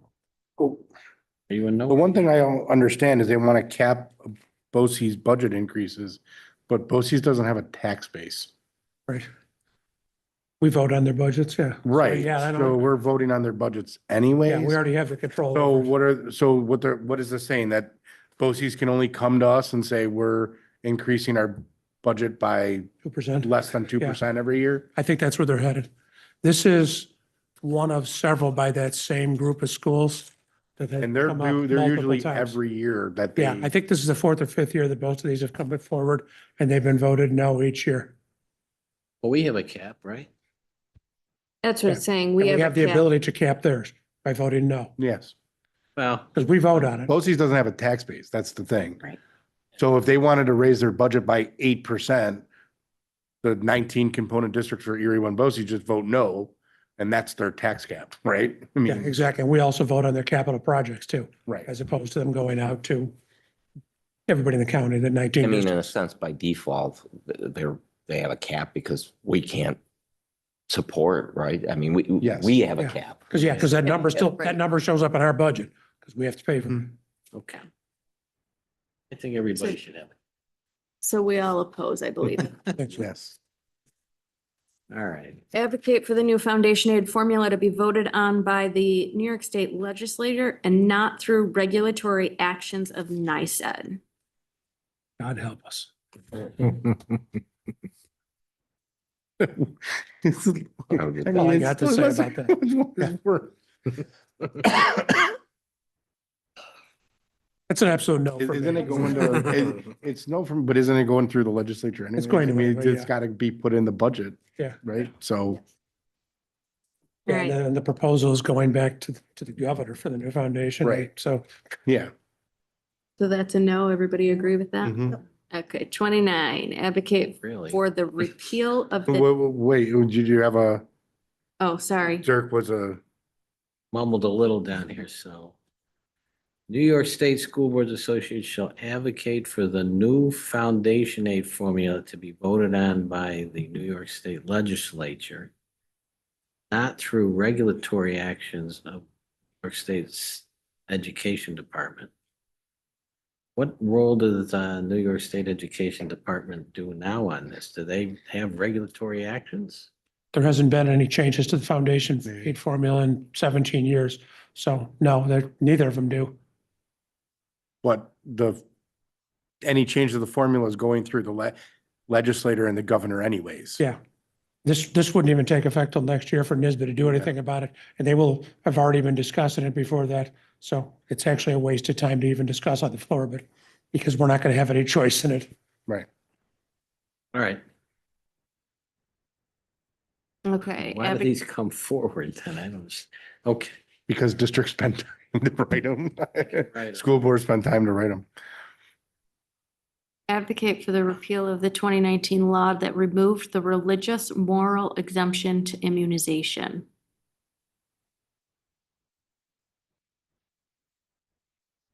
They want to remove someone's ability based on their religious or moral beliefs.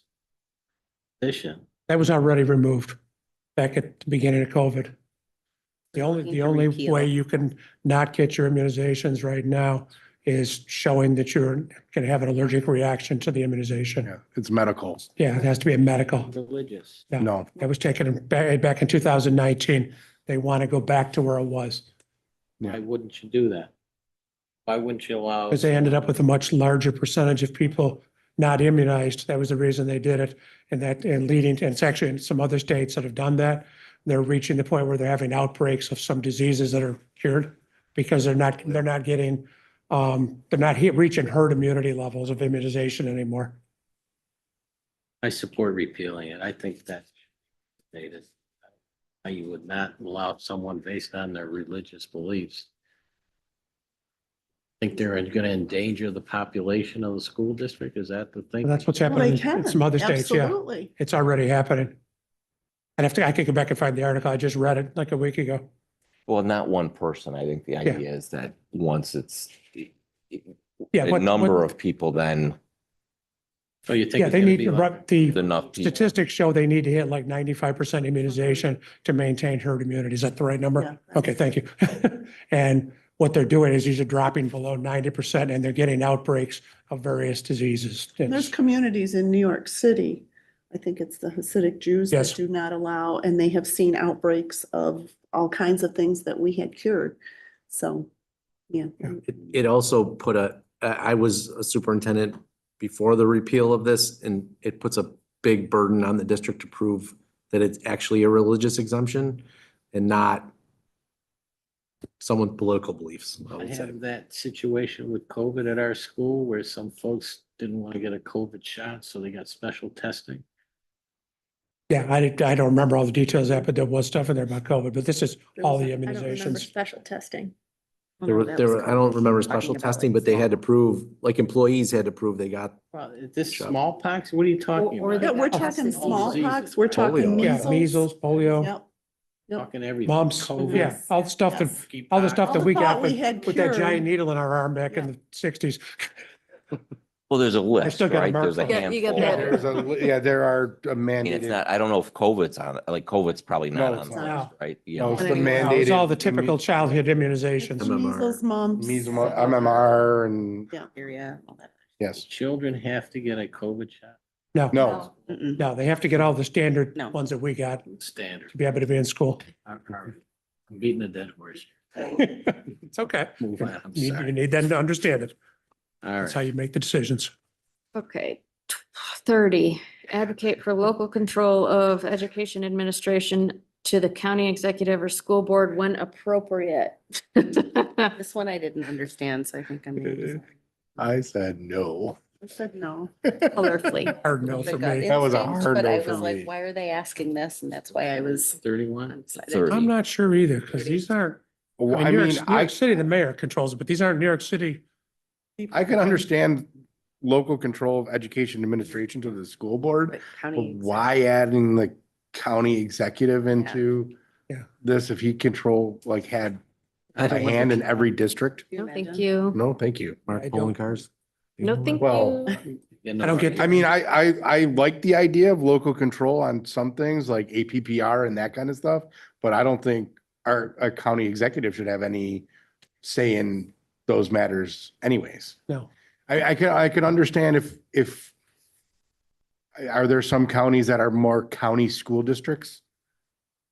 I can understand it coming from there. Like, I know, like, not New York State, but other states, Right. like Ohio. Yeah, Ohio, Virginia's the Nevada, same way. Virginia, they're county. North Carolina, yeah. Yeah, they have one school district and they're different schools, but they're all under one umbrella in the county. Right. I could understand that, but not here. How many Erie County school districts are there? 22, 23?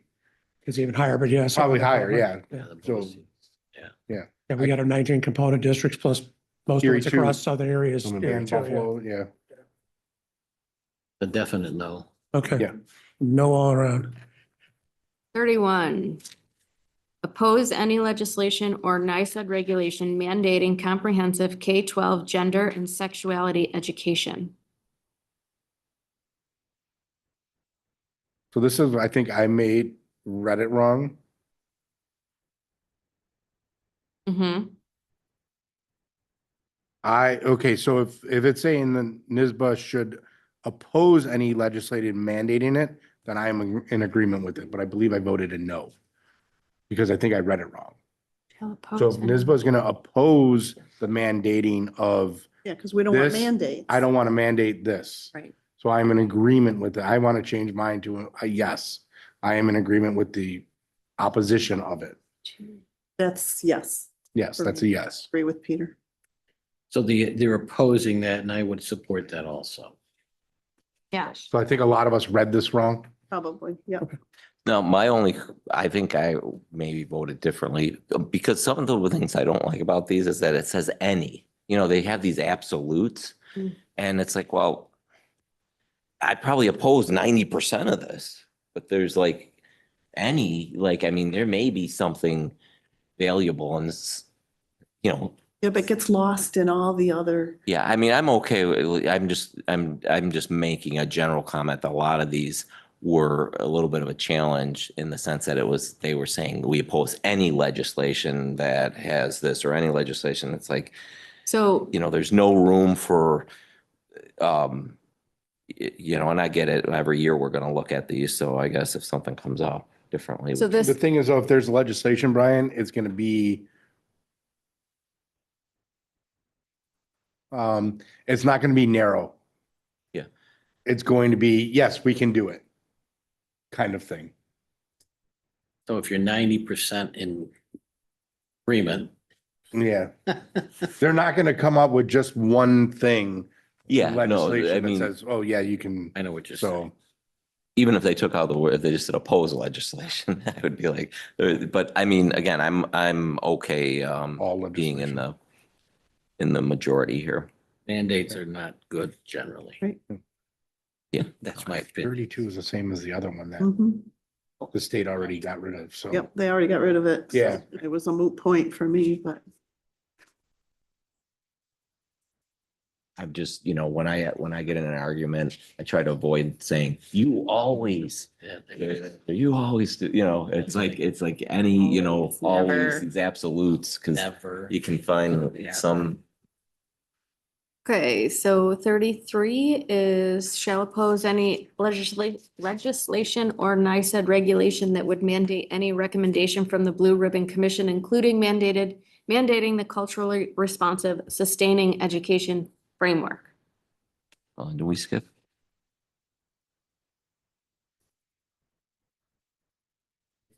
We skipped 32? We skipped 32 was the 32 same was one pulled. as, This the other One one we we voted. It's already taken out. yeah, it's it out of and the- it's already been taken out by, I thought we took care of 33, so. No, we're on 33 now, yeah.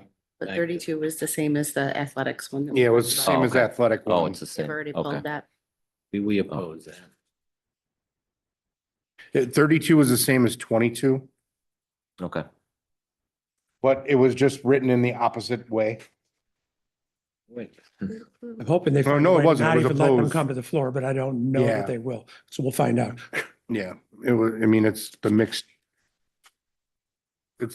sports participation, right? Yeah. Okay. Well, So, I agree with this. Support the opposition. Okay, so 33. Same thing, I support the opposition. I support the opposition too. I believe I voted the wrong way on this one. Okay. I keep missing the oppose. Yeah. We support, yep, I think it's a 7-all support Yeah. opposition. 33 is a support, yes. Okay, 34.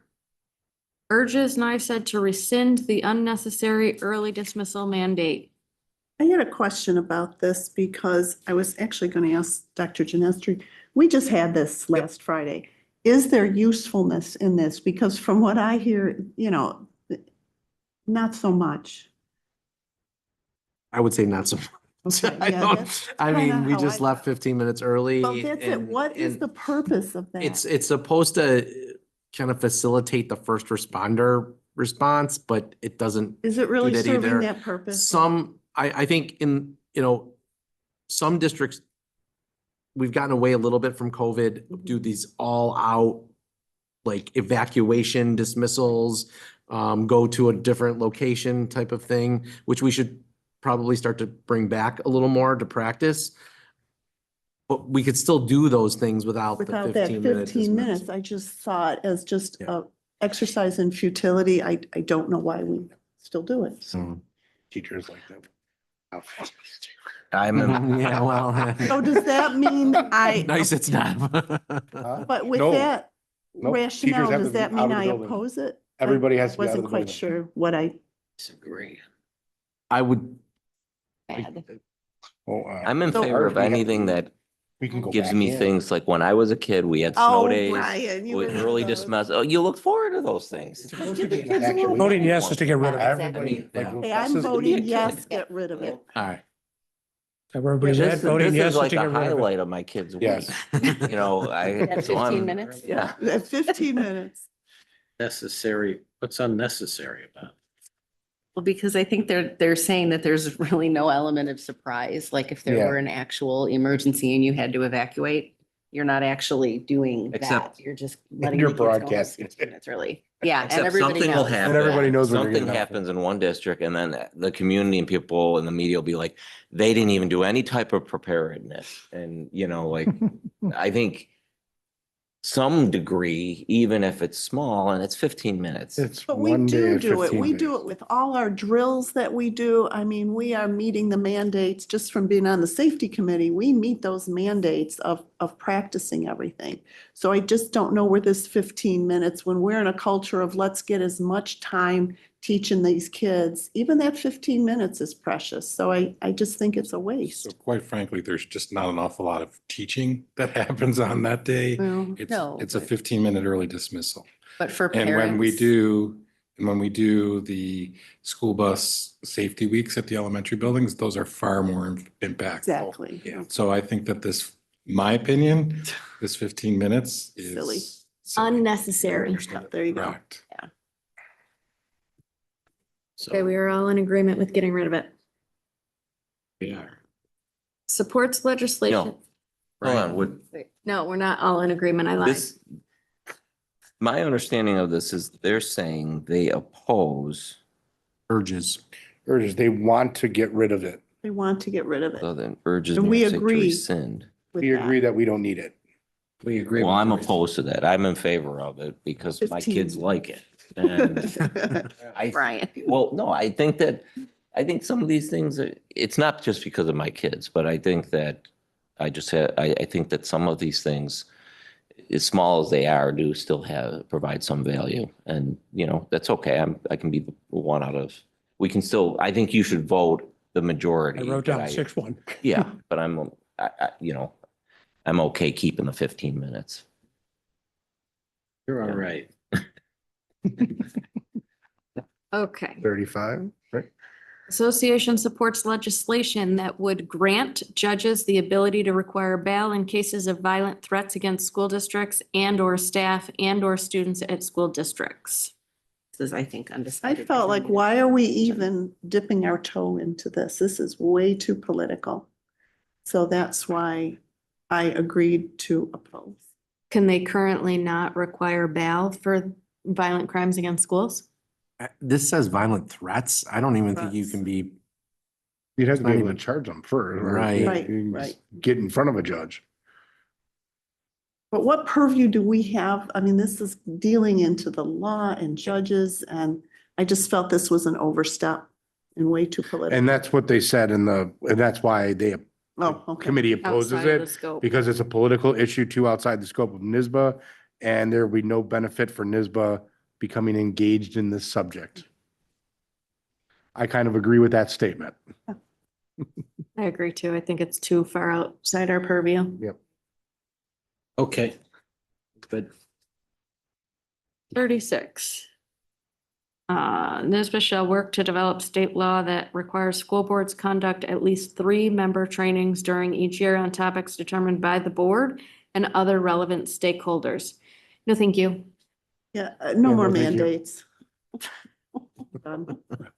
I mean, I guess maybe some school boards aren't as good at keeping up with their roles and getting their extra learning in and that kind of thing. But as far as our function as a board, I think we're great at making sure that we're up I to can't take date. 2 more days off to train. Well, it's think our 3, professional and development- it's 3. It's not like Matt saying 1. Yeah. I mean, this is, It's saying 3 trainings. Now, when we all got elected, we did 2. 2. So would that up Mhm. it till 5? Like, no, thank you. It's enough. We do Well, it our doesn't- retreats where we have trainings at them, and I feel like that's, Yeah, it doesn't give you the scope of the training. Yeah, that's the thing. It's very open-ended. I mean, attending the Rick Timms thing next week could be, or 2 weeks from now, whatever it well, it is. says right Could be in counted as here. a training, but maybe not. The This training thing could go be Sideways real easy. Well, it said that we, as a school board, would have to conduct it. So we'd have to have somebody come in and do it to us. I, We could have a book club, it says. It does say that. Book and do a report We on got it. enough state laws. Yeah. yeah. Thank you, Dirk. All right, so 37 advocates for 30 to 40 minutes per day of recess time being officially recognized as an alternative form of instruction time in elementary schools and counted towards mandated minutes. Schools then can allocate adequate time for recess each day to ensure the social and emotional well-being and the whole child development of their students. I think I said yes to this one because we did this in Hawaii and it was so effective. For lots of different reasons. The social emotional research that's done on recess as a part of a school day for helping to diffuse, different student situations, for giving kids additional time to go to teachers for help or to decompress if they're high need.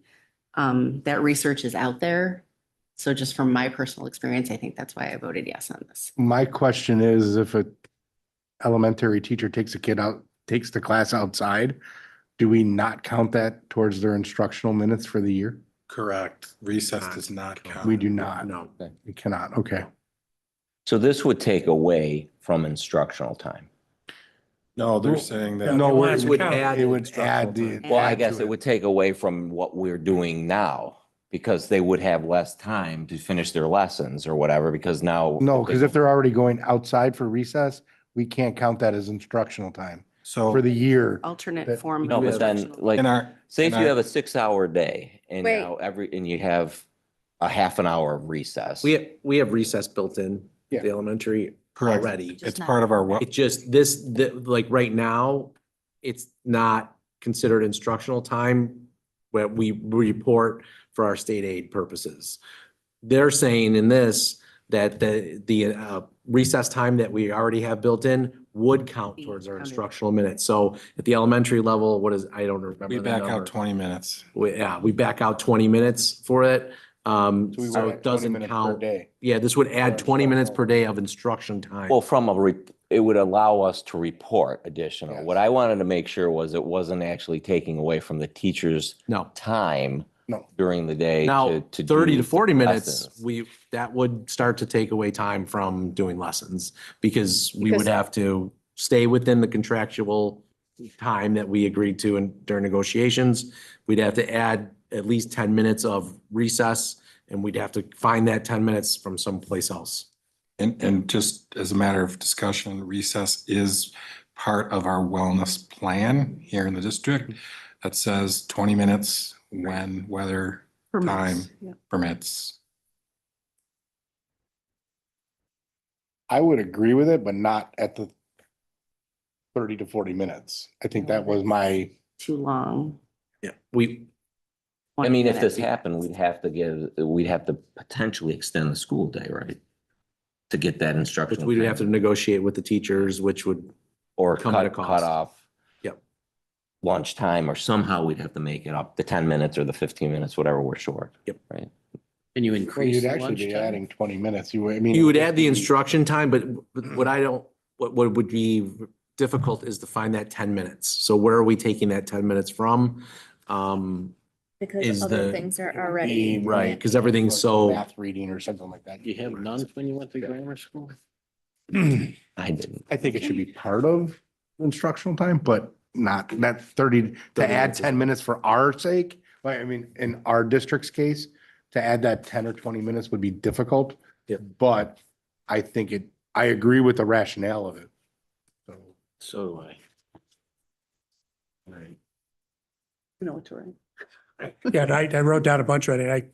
I mean, that same thing. I mean, it's the time, and I suspect that the timeframe, once they start negotiating, the timeframe will go down, yeah. would be my guess. Yeah. To me, I think it's a good idea too. I think it's a good idea. I appreciate that we already have 20 minutes built into our day. Yeah. I'll make sure. But that I also, find time to speak on that, want to extend the end of the Yeah. meeting. Yeah, at the end of it, after you've been there for 6 hours already. I Is mean, that what the meeting was last year? Was it over Yes. 6? 8. Started at 4 and just before midnight. I mean, we do live in Thank you for Buffalo, so doing it's this, a little bit Scott. hard to. We appreciate it. So much. It was a long night, lots of coffee. Okay.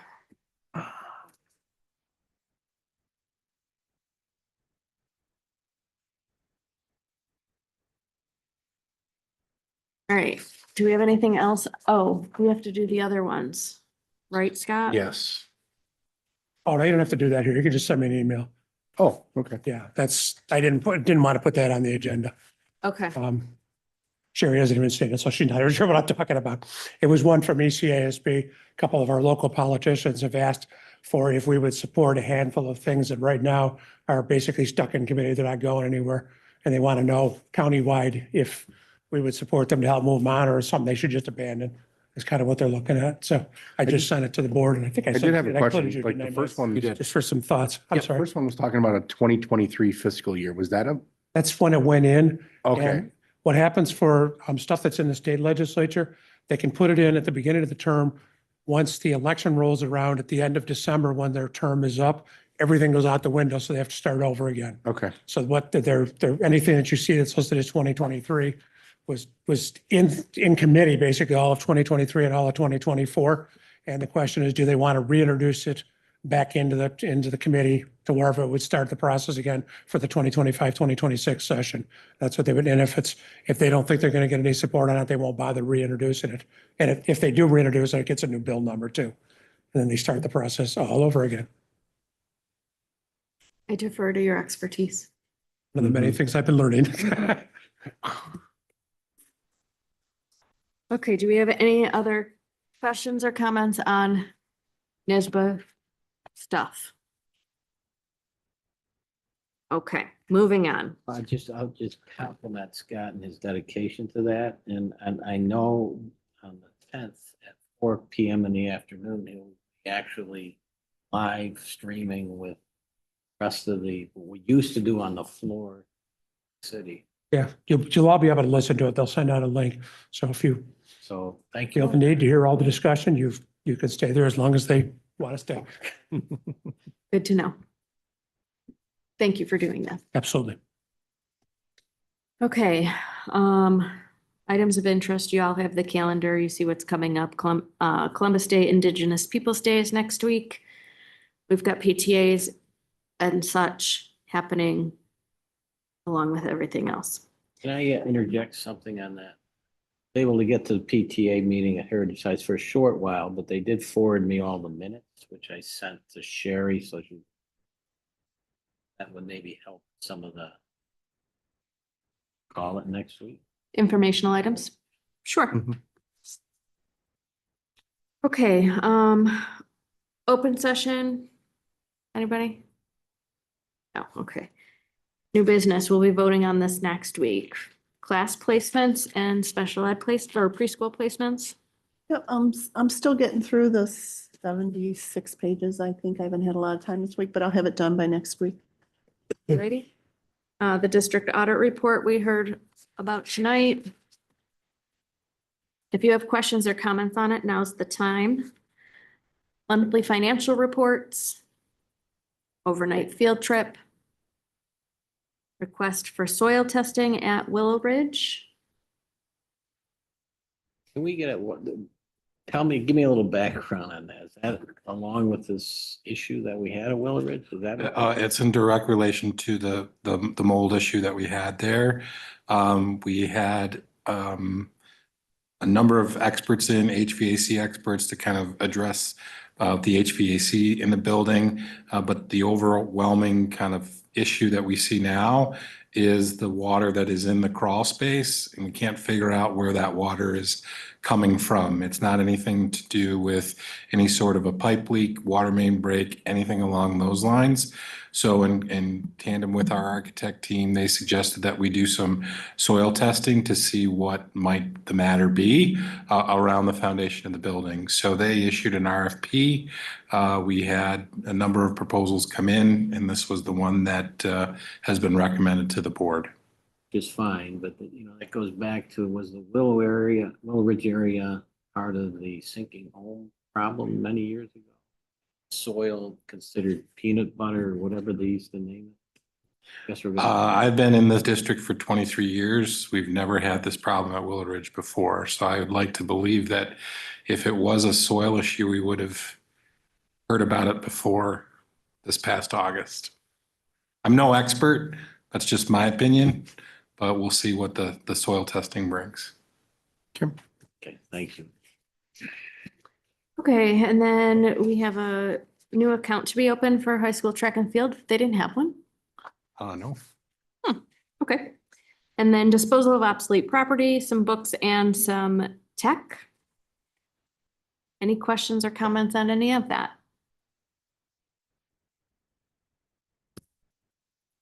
Okay, that brings us back to open session. Perfect. Personnel, we'll be voting on this next week. Quite a bit because it's the,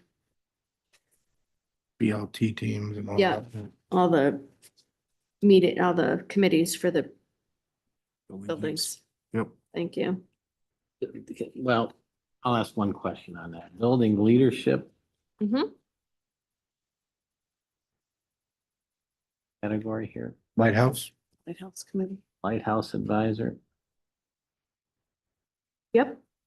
I just get more for me than the public, but what exactly are we paying stipends for? Co-curricular activities? I mean, there's a lot of extra duty these people are taking on and we're paying for that. Yes. The stipend, correct? Yes, these are all contractual positions that are in the teacher's contract. Building leadership teams are at every building.